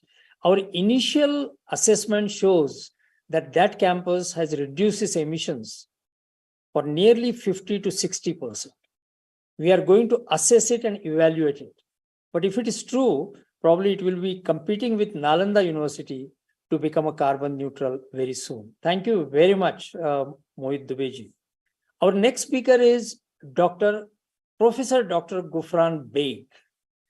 Probably many of you already know him by his app on your mobile, which is called as a Suffer India, which tells you about quality of the air and the air pollution levels in number of cities in India online on a real-time basis, including about 5 to 6 sites in Pune, and number of sites in Delhi, and number of sites from where most of the speakers are coming from. And he is going to speak today on the linkage of the suffer, the air quality, indoor and outdoor, and how it is related to the Smart Campus University. He is a Ashutosh Mukherjee Chair of Professor. And then he has also won Bhatnagar Award, Shanti Swarup Bhatnagar Award, which is given to one of the outstanding scientists who has done original work in his field. May I invite Professor Dr. Gufran Beg to make a presentation? Thank you very much, Shandaji. Honorable Javadekar ji, Honorable Shastri Buddhe ji, all dignitaries, vice chancellors, and all Buddhijivis who are present in this good afternoon to all. This is, I am really privileged that this is a unique forum which is combining education, science, and the society through outreach program. And that is what our nation needs now, because our nation is advancing in almost all the direction, whether it is education, whether it is science, whether it is societal issues.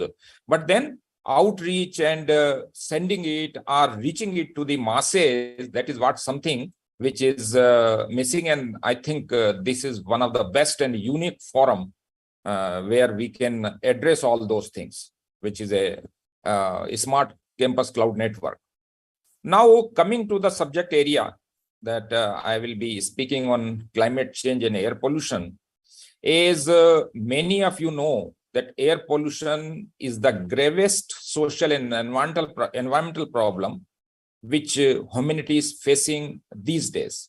Basically, the climate change and air pollution is a single biggest health threat facing humanity and unfolding the crisis. Now, the point here is that why I say so, because it is the air pollution. Normally, many of us, many of the international community started telling is a short-term climate change, because that is something which is creating a problem, which is giving you the feel of the kind of anthropogenic activities we are doing right away. Health issues, many other things, and all those things are. It is not only taking a toll on our health, but now number of research paper recently coming up, which is giving you the hard time, even in mental health. So this is becoming a real problem: depression, mental health, and all coming to this particular. But the major issue here is there are 2-3 things which we need to be very important. Firstly, we should not make our own society to too much of a panic, because recently during the COVID time, when we have all the emissions shut down, we came to know there is a baseline emission.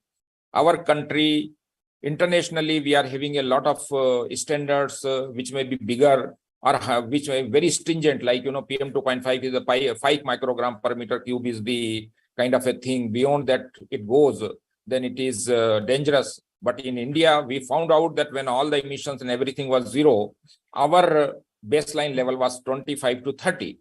So if 30, 35 it is there, our body is immune to that particular thing.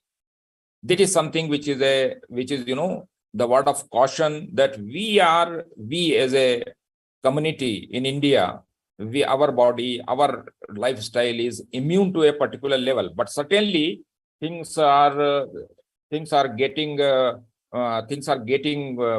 beyond that particular level. Now, the point here is that everything, whether it is a climate change, whether it is a air pollution, where anything which is all coming from a common source. And those sources are nothing but what we are doing is the fossil fuel emission, biofuel emissions. And our biggest issue, which is in a rural India, is, our population, about 60 to 70% still live in the villages. And still majority of them are using the wood, coal, and then all those things, which give rise to huge amount of pollution and emissions, which is creating issues. So now there are many things if we spread the knowledge in indoor or outdoor, but how do we do that? If you go to many places, people are not aware about the terminology called as a climate change or air pollution. But this is something which we need to be done from the young students, and where such kind of a network is coming to a handy, and that is where we all need. So our country, our people are very intelligent enough. We are very understanding. The point here is that you need to spread the knowledge, spread the awareness, tell them what is good, what is bad for them, and that is what it should be. Now, the monsoon is coming. Because of the climate change, there are number of natural threats are coming also. For example, we say that we have already entered from La Nina to El Nino. And normally, El Nino word is connected with deficitous monsoon. Although it is an initial stage, it is not set up La Nina fully. We do not have much of a threat. That is why our Met agency has predicted a normal monsoon. But always our economy, our agriculture, our life is so much dependent on the rainfall that we need to really worry about it. That was the reason. That is something which we need to see. What recently we faced the heat waves. The North India is raining in the summer profusely, whereas the West and South India, which used to be having pre-monsoon rains, they are heating up like anything. Bangalore, which used to be air-conditioned city, months together, there is a temperature high. People are telling that it is a unique, which has never happened before. So these are the threats: extreme heat stress, extreme winter stress. All those are health threat. All these are threatening. And these are an early sign of climate change. And once climate change is happening through the heating up, through many things, which is going to create a air pollution problem even much more serious. And that is the reason that we need to create awareness that how the sources, we need to take our country with economic development as well as health of the citizens together, hands in hand. So, and we have a solutions for that. It is just that implementation need to be done properly for that particular thing, that both economic as well as this growth. For example, this is something which we found out that baseline level is higher.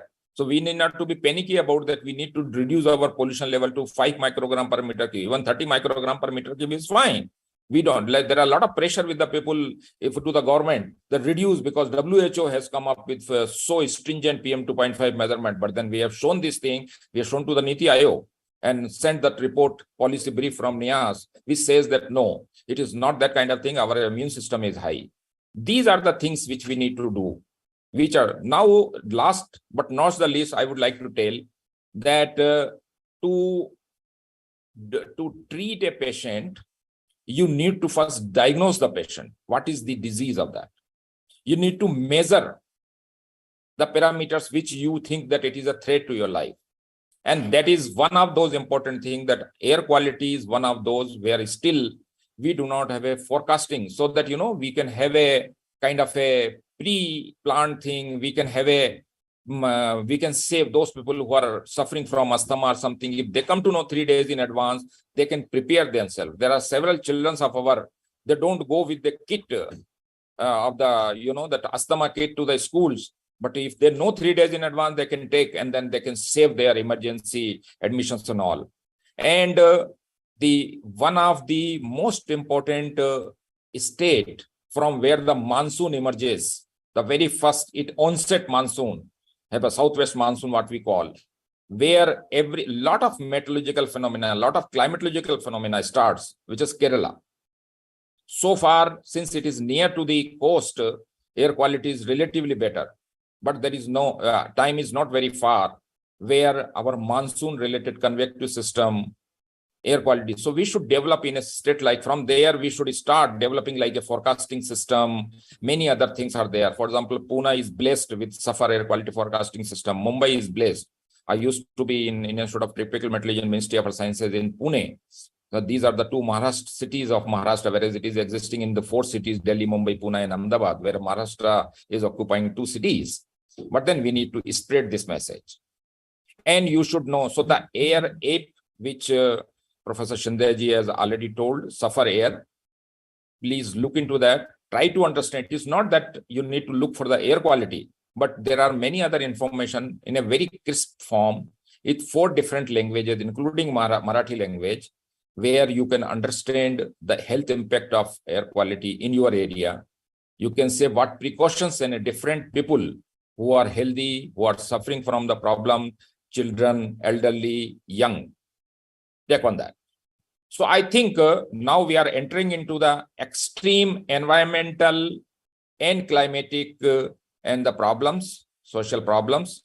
We need to deal with that, and we are determined we should do it. And smart cloud network is one of those backbone which I have mentioned, and I am completing my talk with the say is a unique platform which combines education, science, and society. We are there to inculcate the technology, creating an awareness. With this pledge, I close my talk. Thank you very much once again in a patience listening. Thank you. Thank you, Dr. Gufron. I think that was a wonderful talk in terms of how the awareness can spread through digitalization. I think the air quality we used to see only in the newspapers about another city. But today, sitting at home on a mobile, you can see those air qualities and get aware of what action needs to be taken. And remember, SAFAR is not only creating awareness of numbers, it also tells us what precautions need to be taken.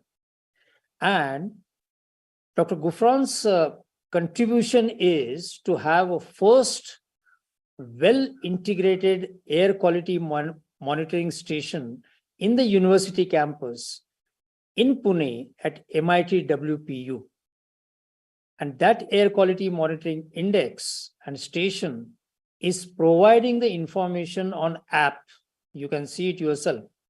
And that connection between the whatever the data generated to the Suffer app, that protocol has been developed by the students of the university.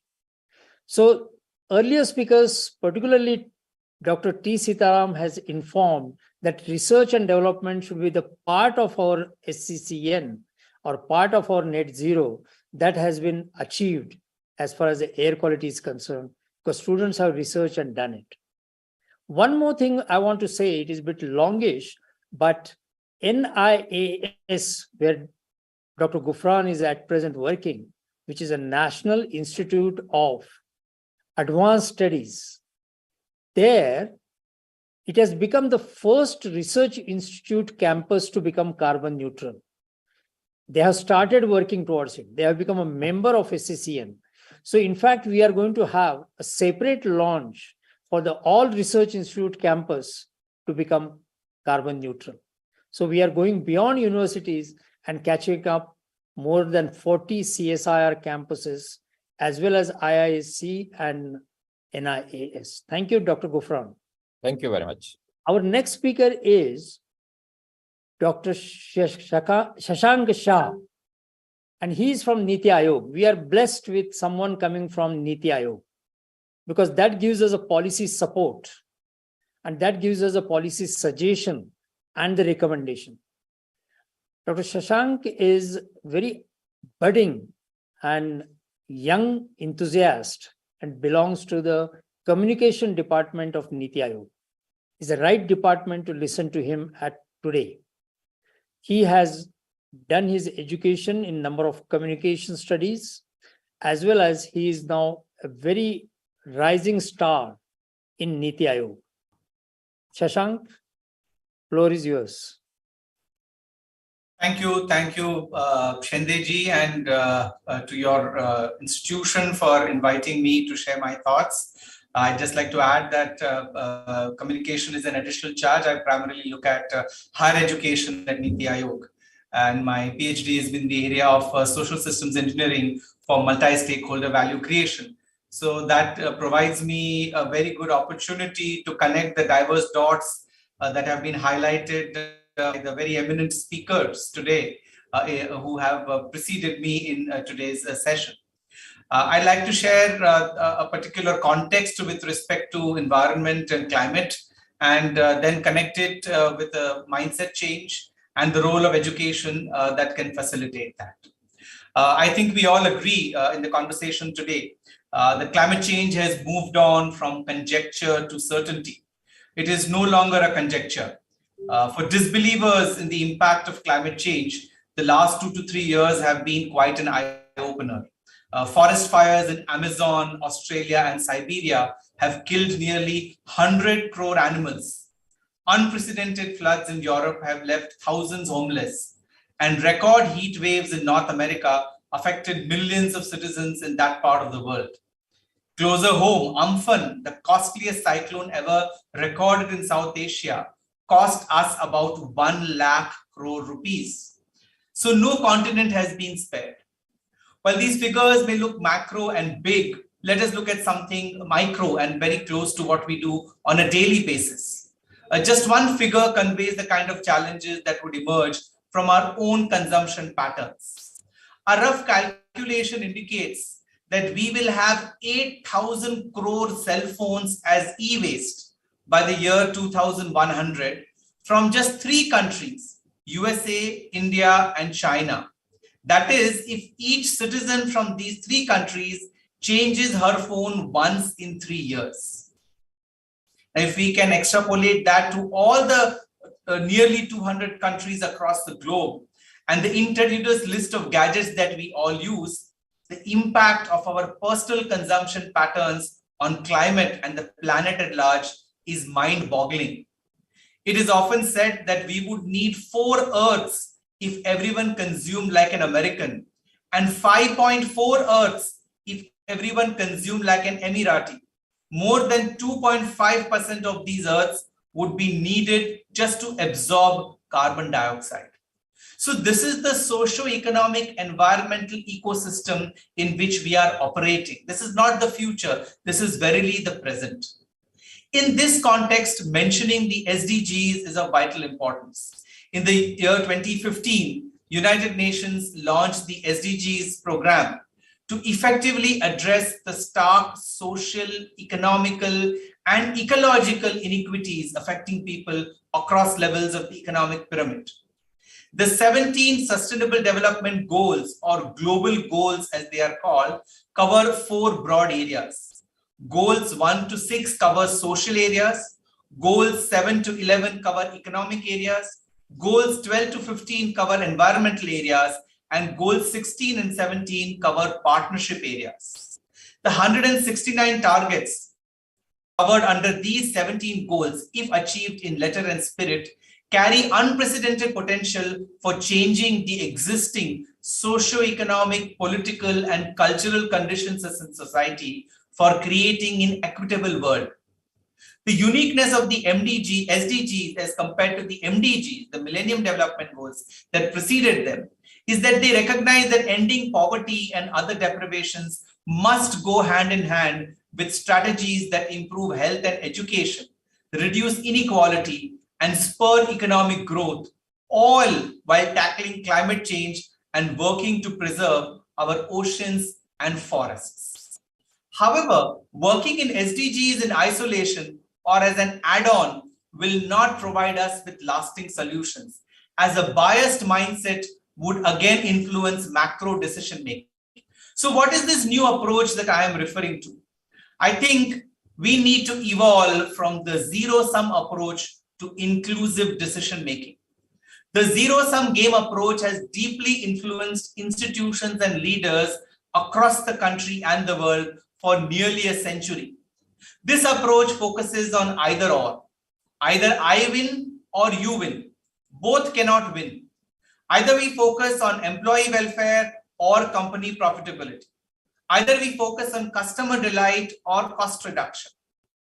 Both are not achievable. I believe the era of this approach to decision making is coming to an end. The new approach involves replacing or with and. This is the inclusive approach. And every decision we take needs to be based on this mindset, which provides tremendous opportunity for innovation, which is the real engine of capitalism. India has led by example by embracing this approach at the national level. We have conveyed on the world platform how our economic growth will be achieved hand in hand with our planetary responsibility of achieving net zero carbon emissions, as announced by the Honorable Prime Minister at COP26 in Glasgow, with intermediate targets for 2030. It is not either economy or environment, either financial success or societal well-being. It is both, and India has shown that it must be both. But this approach is not new. It has been the undercurrent of India's culture and heritage, which is reflected in the universal message of Vasudhaiva Kutumbakam, the ideal that the whole world is one family, and hence contributing to the welfare of all our collective responsibility. It is no surprise that with this approach as our undercurrent for 1,750 years between AD 0 and AD 1750, that is pre-colonization, India was the largest contributor to global GDP compared to any other nation of the world. And through all 17 centuries, we have flourished in every field: philosophy, science, humanities, culture, music, literature, and more, all the while holding nature sacred in all that we do. This is the mindset that needs to be brought back into the mainstream discourse of society. So where does education feature in all this? We often underestimate the scale and size of the Indian higher education system, the area I primarily look at MIT-ADT. From 20 universities, 2 lakh students, and 0.7% gross enrollment ratio in 1950, we have now expanded to 1,200 universities with nearly 50,000 affiliated colleges, 4 crore students, and 27% GER in 2022. By 2035, the National Education Policy envisions a GER of 50%, which means 8 crore students will be part of the Indian higher education system, which is the total population of Germany. This will make India the largest higher education system in the world.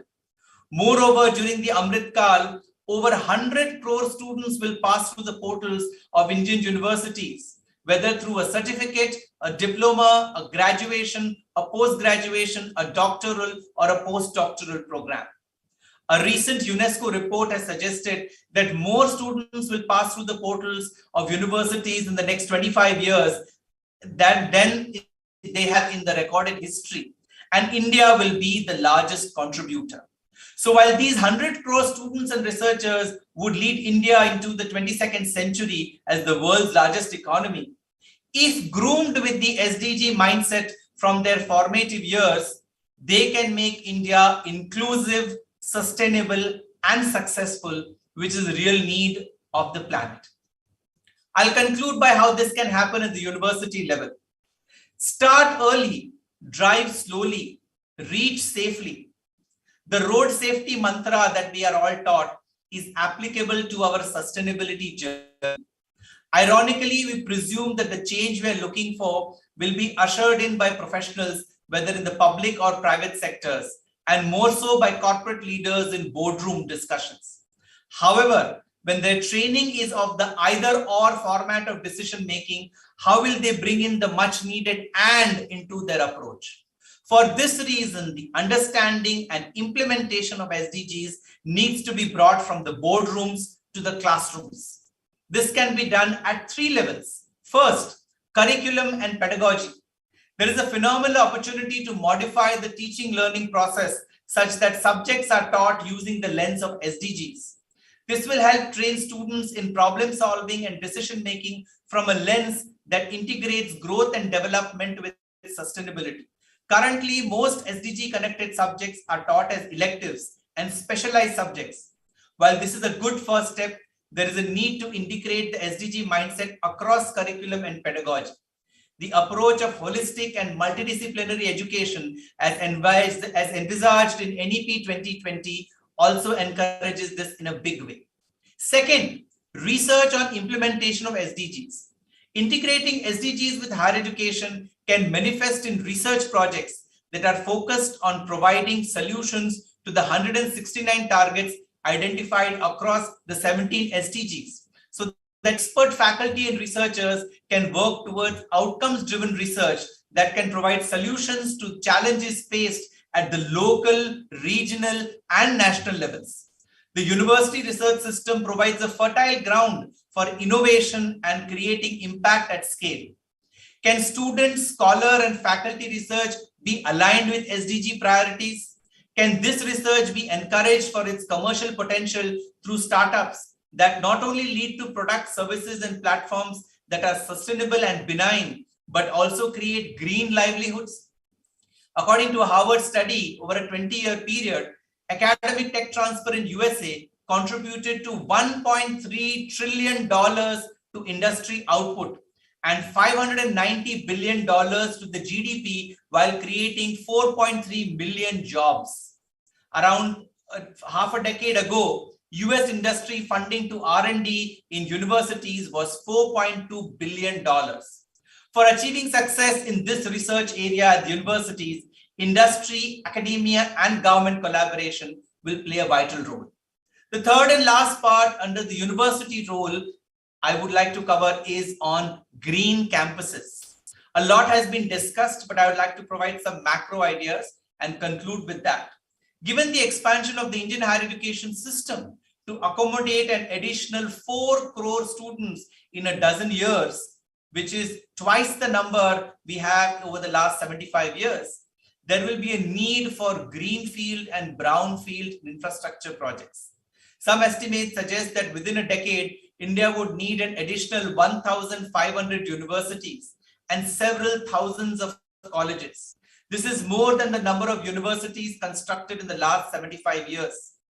It is hence vital that all infrastructure, academic and housing, research and sports should be through green construction methods and be powered by green sources of energy.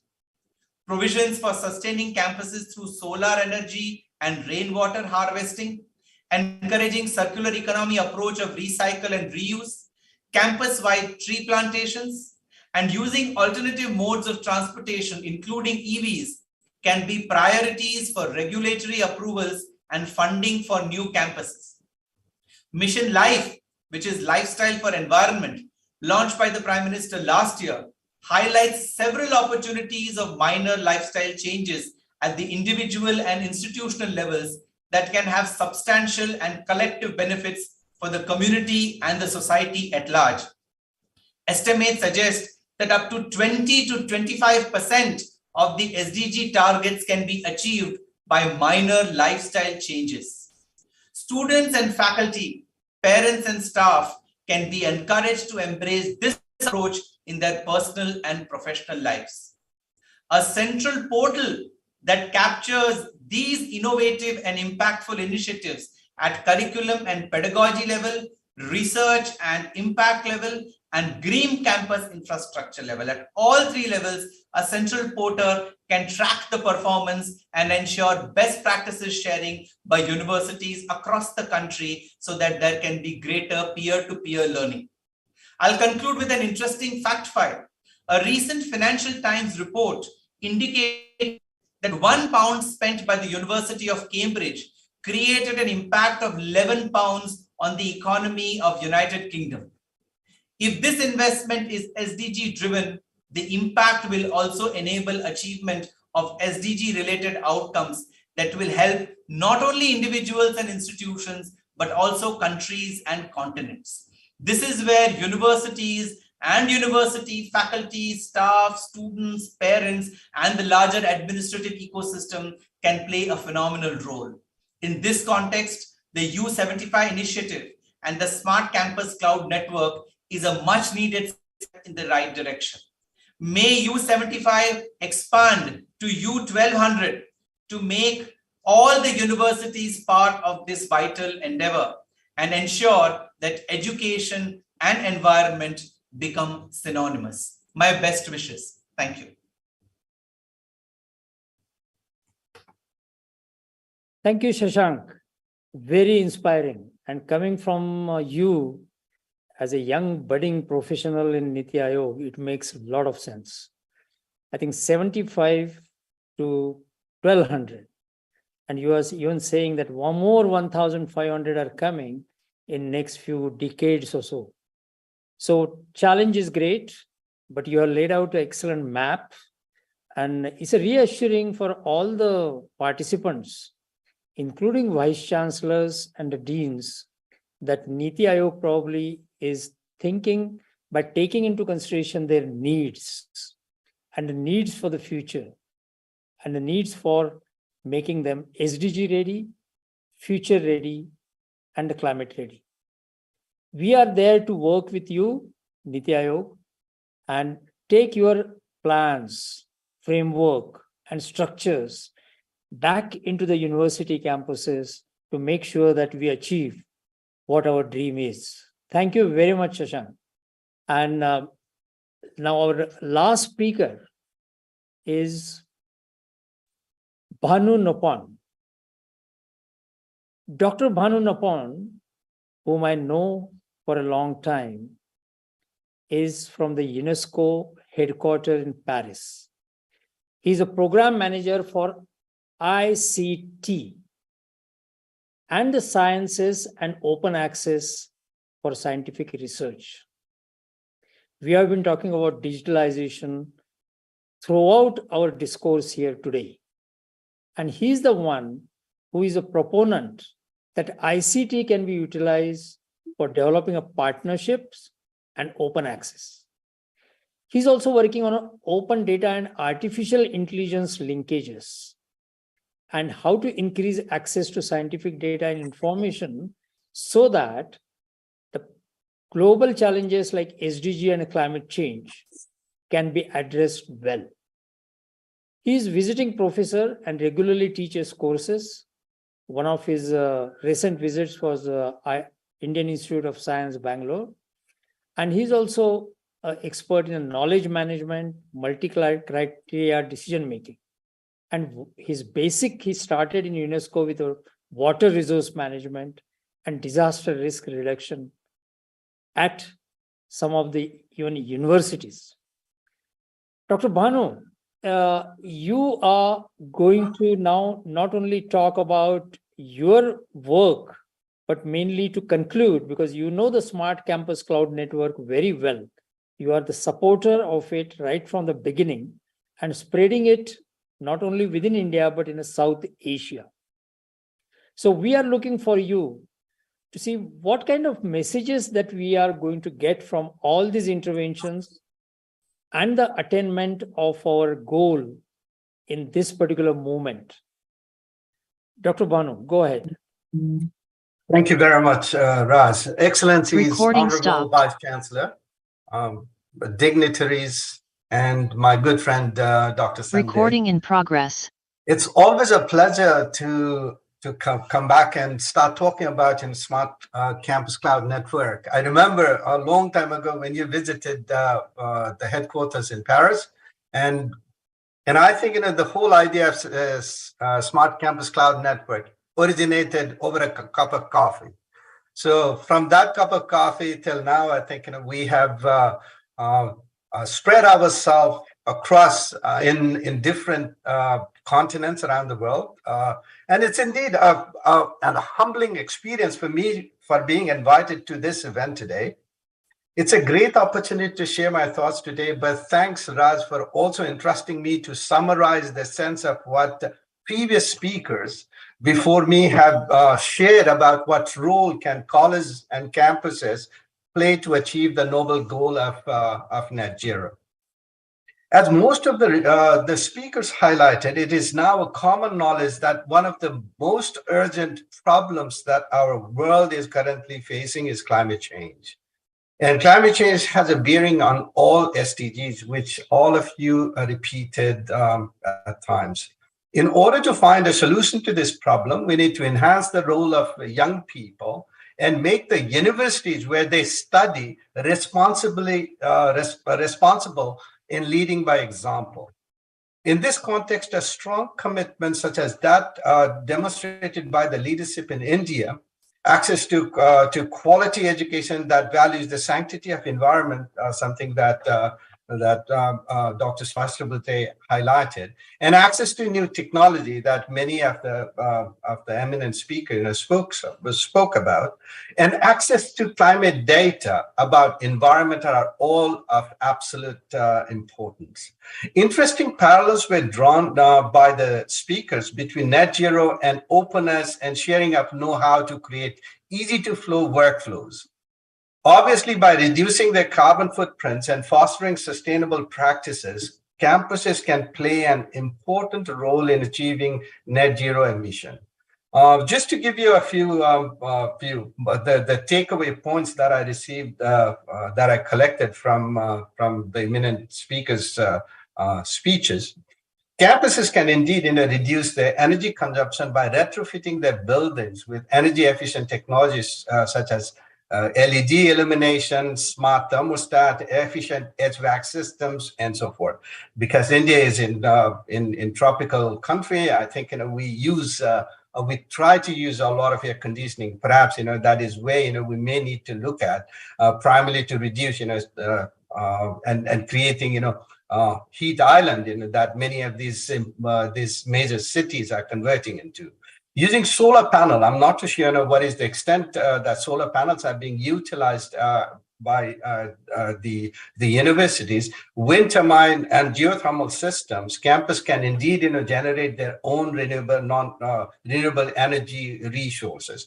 Additionally, they can also purchase renewable energy credits to mitigate their energy consumption. I think this is something I thought SCCN could start. They have already started to offset the carbon footprint of some of these energy-intensive practices by offering, this credit, the carbon credits. So I think that maybe somehow be extended for universities as well. Campuses can promote sustainable transportation. I've seen, I used to visit Indian Institute of Science as a young student when I visited IISc for the first time in 1987. The campus didn't even have like perhaps 5 cars. These days I go the campuses the campus at IISc, I find many cars, students driving cars. So I think this is something that the campuses may encourage, such as biking, walking, and public transit. Perhaps the students may get credit of using that. Part of their scholarship could somehow be compensated by providing maybe bus passes and so forth. But I'm not too sure whether that would be possible in India or not. Campus can indeed reduce waste, and I actually witnessed it. Professor Balram, who was the president of IISc, director of IISc, he actually commissioned the creation of one of the most efficient wastewater treatment plan. And I think that wastewater treatment plan, totally designed and commissioned by Indian scientists or those professors at IISc. This system is providing IISc in almost like 20 to 30% of its water supply needs.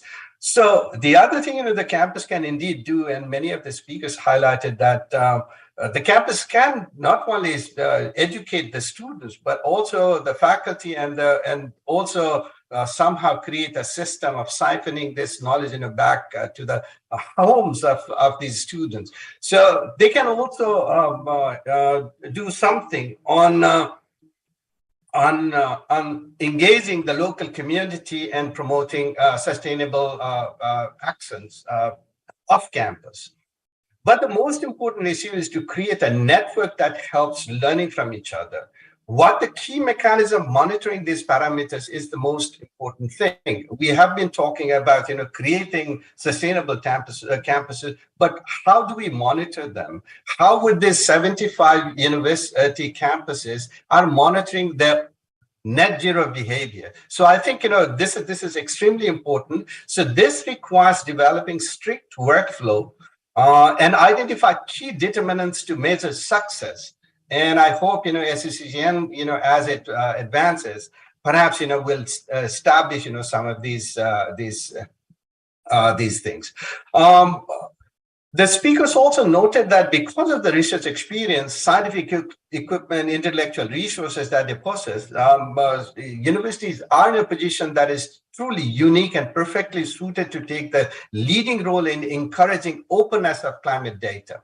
The 75 universities that have joined today have the potential to contribute to better informed and effective responses to the issue of climate change by making climate data widely available and advocating its use. So I think 75, and I'm in fact just taking a rough number. Even if each of these universities have about 20,000, we are in fact looking at almost 15 lakh students, and that is a critical mass that can be utilized to take the SCCN movement forward.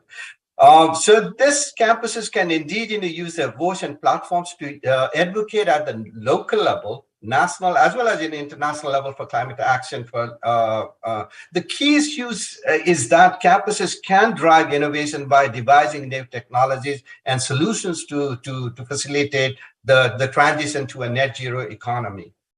But the question is, how can the 75 universities campaign for change? What local, national, and international levels are needed, or activities are needed for net zero and open data policies and projects? So this is something perhaps SCCN can think about coming out of a list of things that these universities can definitely do. there are also my only one solution would be everyone spoke about sustainable development goal, but primarily I thought the sustainable development goal 9, which primarily looks at innovation, and sustainable goal 16, which talks about improving access to information and committing to openness. I think these two is slightly missed out in the presentation, and perhaps it will be wonderful if SCCN makes it's modus operandi inclusive like SDG 9 as well as goal 16. To conclude, universities play a vital role in fostering net zero future. Universities can make a significant contribution to the sustainability of planet through education, research, community engagement, leadership by example, and for global impact. From our side, Open Solution Program of UNESCO will continue to support this cause and continue to work with SCCN in the days to come. By SCCN, I mean by the family that SCCN, represents, and not only, SCCN as an institution. I sincerely hope that this initiative will reaches our next milestone of not 75 campuses, but will work with 75 countries and perhaps, several hundred, campuses. One of the things, which I was, in fact, when I was listening to your talk, I came across, a gentleman named Abhijit Naskar. He wrote, even in death, I shall live. This is something, that he actually has written. And I found this quote, extremely important for this session. He says, and I quote, "If you actually want to tackle climate crisis, then instead of yelling at the politicians like a hysterical Karen and obstructing traffic, educate the masses on clean energy and get involved in startups working on affordable clean energy solution." So I think this will be an excellent message to SCCN family, but also all the young people that are getting their education in this campus. So thank you so much, Rajendra, for inviting me, and then also asking me to summarize the messages of eminent speaker. Thank you. Over to you. Thank you, Banu. My friend, and it is honor to me and to all others who are listening to you to have UNESCO to summarize. I mean, it's a sort of out of box. I mean, UNESCO should have been invited in the beginning to talk about their policies and plans, but I think it is an excellent way that you summarize it for us, and I think gave the message going even beyond what was said, because I think that is so useful, that 75 universities to 75 countries. I think that should be the headline conclusion of this particular conference. Thank you, Banu, so much. So much to learn from you based on your international experience. And I cherish your association with SCCN. And I recall my days in Paris, where I spent about 2 decades and interacting with Banu on a number of issues, and now spreading the messages to the South Asia and to the whole other world. Thank you very much. We are concluding now. Sunil Rai, Chancellor of UPES Dehradun, just now called that he had a family emergency, and that's why he couldn't be at the same sequence which was in our program. I'm going to check whether he is now joined, because he phoned me saying that he's going to join. And if yes, I'm there, Rajan. Okay, Sunilji, I think you have already been introduced to the people, and we have coming to the. It is also a sort of an out of way that after summarizing, we are getting another speaker over there. But I think yes, your intervention would be important to get some messages about your support to SCCN and what you plan to do in UPES. Sunil. Thank you very much, Dr. Rajendran. At the outset, I would like to congratulate you, SCCN, and I liked the way it was presented, that we are a family, SCCN family, which is so very true. So first and foremost, my respect and congratulations to you and the SCCN family for taking this saga in front as far as sustainability is concerned. Secondly, my apologies for not being able to join. As you mentioned, that there was some domestic emergency which just kept me and I could not pull myself out and join. That said, that I would like to just place certain things on record, as I had been part of the SCCN family right from the inception, and God has blessed me that whichever university I joined, I was at MIT Group at Pune. There, of course, we were part of SCCN. Then we moved to Loni campus, and there again, SCCN, we had done some phenomenal work under the guidance of Dr. Rajendra. And then when I moved to Dehradun, to UPS, the SCCN, of course, we joined the family here also. And we are contributing in our own humble way. As you rightly said, that of course my making remarks after such a wonderful conclusion being done is just to make a remark on three things that we are doing. And these three things that we are doing here are just very simple. First one is creating a culture through our SCCN methods. Second one is spreading awareness. And third one is about demonstrating through projects. The first one being about the culture is, the best way about the culture is to walk the talk. And therefore, what we do at UPS, and I had been doing this at other campuses, is that we follow all the good principles of sustainability, whether it's power usage, power generation, waste management, and sustainability is a matter of not only culture, but it's a value. And that's what we do. We are actually creating also such awareness programs, both for example, very simply, we are spreading this awareness in the 13 villages that the UPS has acquired and the things have to happen from the grassroots. And all these villages, we are very much a part of them, and we work on several projects. Besides, we've got some online programs. We do every 15 days workshops and seminars and events to spread awareness at various levels, at citizens level, at schools levels, at colleges levels, and also we work with government to spread this. So the second part is of spreading awareness, and the third part is about doing projects and affirmative action. So we are actually taking part in certain mega projects with the help of Uttarakhand government, and also we are also working with certain other outfits trying to revive the rivers in here in Uttarakhand, and so on and so forth. And all this is happening, I think, because being a member of the SCCN family, it has actually come into our blood veins, that whole aspect of net zero and sustainability being a value of life, and which is what we follow. Once again, my respect to all who have joined, my sincere thanks to Rajan to allow me to, even out of the protocol, to come and share my views. And I hope that next time, and as Rajendra and I, we keep remaining part of such ventures, I would be able to be part for a better and a longer duration. So I wish the SCCN all the very best, and my respect to all who had been there. Thank you very much, Dr. Rajendra. Jai Hind.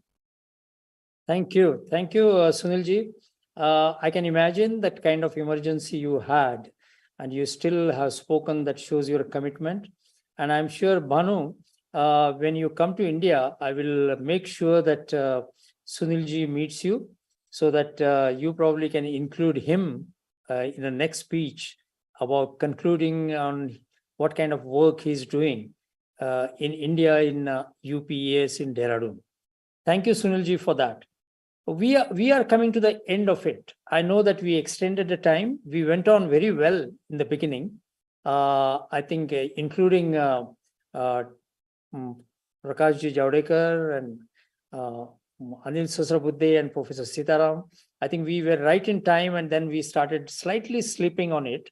And now we have at around 2 o'clock, 2:05 to be precise, that we are concluding this. I'm not going to take much time. I only want to say that there are a number of people watching on Facebook and YouTube. But not only that, we have a geographically spread participants, the vice chancellors here. And I can see Dr. S.P. Singh from Guwahati. I can see Dr. Chopade from Central India. So we have Northeast, Central India. And then we, of course, have my director of Green Thair Foundation, Sandeep Narang here, who has been instrumental in streamlining the processes through the help of ASSOCHAM, our partner, as well as his expertise in green buildings, the topic which was talked about by various speakers. I also have, and this is surprising for me, another SCCN member from Peru. As you know, Peru is a country in Latin America. And Nicole Bernex, who is very passionate about networking with the universities to make them learn about the issue of water. She is a part of the global water of United Nations, but she is also the chancellor in a university, Catholic university in Peru, and very well-known thought leader in the issue of sustainability. So she's also joined us. So we have various dignitaries here, and I feel slightly uncomfortable that we extended the time and probably tried to retain them for some reason or the other. But I would like to conclude by saying that there has been a tremendous support to what the universities would be doing under the Smart Campus Cloud Network on sustainable development goals and net zero. We will be preparing a brief report on this and spreading it to you with certain action points. And I know that all the vice chancellors who are joined here, they are ready not only to stick to the curriculum that they have, but as Dr. Sahasrabuddhe said, that we will change the curriculum to make it include and make the activities include there, so that we go beyond the classrooms and we go beyond the blackboards and go to the campus and the springboard to dive into the sustainability. So with these words, thank you very much. We didn't have time for question and answers, but I have quickly looked at the chats and all of them seem to be telling us that we are on the right path. I would like to close this unless there is any urgent remarks by any vice chancellors, because I think I must give the floor to them to speak in a remaining, let's say, 5 to 10 minutes so that we can conclude this meeting. But my conclusion is already over. Anyone? Dr. Singh? Thank you, Dr. Shinde. I just already messaged you in the chat box that it was very, very informative, motivating from everybody from Sahasbuddhe ji to Javadekar ji and everybody. Actually, I know personally all of them, and Sitaram ji was the vice director of IIT Guwahati. So I wanted to hear them out and wanted to know what mission you have initiated and we are part of it, and how everybody is taking it forward and how they can, make us also more motivated and help us to understand how to scale it up and how to introduce new things. And I think it was quite informative, and we have grasped it properly. And I was thinking about the funds and resources I may, take it out from the budget to put in there so that we can do something more. We are doing our bit. I think you know it very well, from clean campus to green campus, no plastic, all that, solar panels, water harvesting. I think almost everything is there, sewage water treatment, whatever is required. And I would say that recently we are preparing for NAC also, all the parameters and best practices from, gobar gas plant to vermicompost, all points which are there in the NAC, which is in tune with the objective of net zero, and many more things can be done. The way Madam has done in Nalanda University, probably will take more time to do that kind of things. It all depends upon resources. But as Dr. Sunil Rai has said, and everybody, whatever we do, from saving the energy, putting the energy back to the grid, also producing energy in the best possible way, and making minimal or negligible impact on environment. That should be the objective, and we all are going in that direction, Dr. Shinde, and your sessions, whenever I attend, that gives me new thoughts and ideas. Vice Chancellor are here to learn, not to comment. So I have learned a lot today. Thank you so much. Thank you. Thank you. So humble. I like it. I will give one more opportunity for a Vice Chancellor, Nicole from Peru. Nicole Bernex, a few minutes. I think you are mute. Thank you so much first for your invitation. Just to let know everyone that my university, Pontifical Catholic University of Peru, we have 31, nearly 31,200 undergraduate and graduate students with 32 programs. And actually, we are developing a plan to achieve the objectives set out in our agreement. 2 teams will be strengthened and working in a very integrated way. An internal team inside the university with strong interaction, climate of change, Center of Applied Research in Geography and Environment, among others, and an external team with strategic alliance. And we are actually in touch and working with the Peruvian network of universities, with 27 universities, 19,000 professors, and 300,000 students. And then we planned to get more alliances, more partnership with a network of association of Amazonian universities, which include the Amazonian University of the 8 countries of the Organization of the Treaty of the Amazonian country.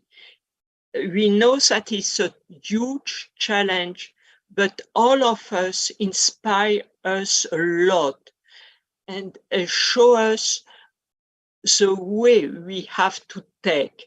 And I would like to thank especially you, Dr. Rajendra Shinde, for your great support. Thank you very much. Thank you, Nicole. Thank you, Professor Nicole Bernex. I think you have been passionate on this subject. And she is one of those 75 countries that Bhanu talked about. Thank you very much. I will just give a very short time to Professor Chopde, who has been a very recent entry into SCCN. And can you just take a couple of minutes to introduce, and then I close the topic. We already extended yes, to nearly 45 minutes. Yes. Yeah.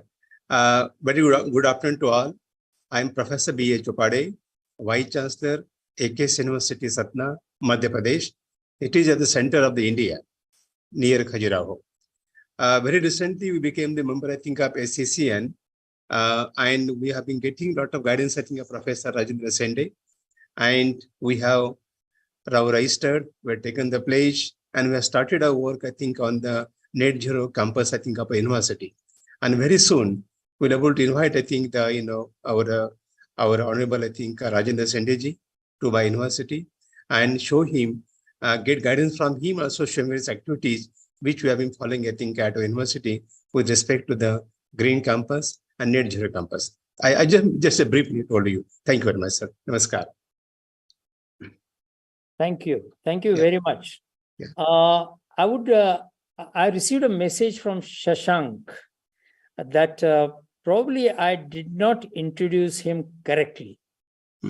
Shashank, would you like to take a floor to just say, because I'm quite proud of Shashank's background, and probably I did not communicate it very well.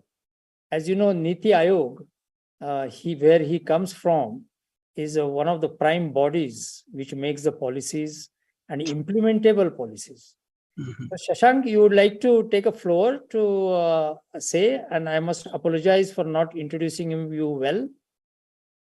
No, Dr. Shende, it was just to clarify, because I represent Niti Aayog, that I have the responsibility of leading higher education, and that my background of work has not been in the area of communications, because we have such esteemed members on this event who are both a part of the government and the education system. So I did not want to be misunderstood as a communications professional, but to be part of the higher education ecosystem. And given Niti Aayog's role in facilitating and providing evidence-based policy making, that kind of background helps in being able to relate to the kind of ideas that we are sharing. Where communication is more about talking what's already happening, the core sector affiliation is about providing the evidence and the research that's required in order to facilitate the process of policy design, implementation, and evaluation. So just wanted to ensure that everybody has the right kind of background, because you've put so much of effort in bringing such diverse subject experts from across India and the world. I thought that everybody should have the right perspective of the backgrounds we come from. I just wanted to clarify that. Yeah, thank you. Thank you for the opportunity. Thank you. Thank you, Shashank. And I will make sure that in our brief report, your background is well reflected, because you are part of this SCCN group now. Your background is perfect. The higher education institutes in India matter a lot in terms of achieving our dreams of being a Vishwaguru or whatever you want to say. And you are at the right place to do that. And welcome to the SCCN. I appreciate your presentation very much, and your background and also your foresight. Thank you. Looking back and looking forward. Thank you very much. Thank you.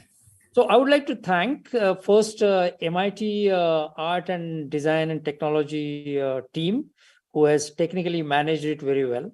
I also would like to thank the time for all the speakers, which is extremely difficult to get them, because each one is running after one meeting to another, and also trying to find out how to get into the slot in the most effective way, and not just talking whatever they want to do that in a regular way.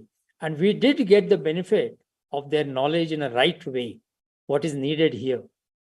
So we have now 75 universities. I will be writing to them, who have expressed their wish to go ahead in preparing a roadmap, as Javdekarji said, that the first step is to find what our emission is, and then how we start reducing it. And as we go along, the others will join. And all other speakers said that don't restrict to 75, get beyond that and reach to all of those universities and even go beyond that. I would like to thank all the speakers for their time. It was difficult. I know it. It is not easy. And particularly Bhanu, with the time difference and all that, he joined much early. And he was listening attentively right from the first speaker onwards. So Bhanu, thank you very much. And thank you to all of you. And see you probably through the reports and maybe through our regional meetings that we are planning. Thank you.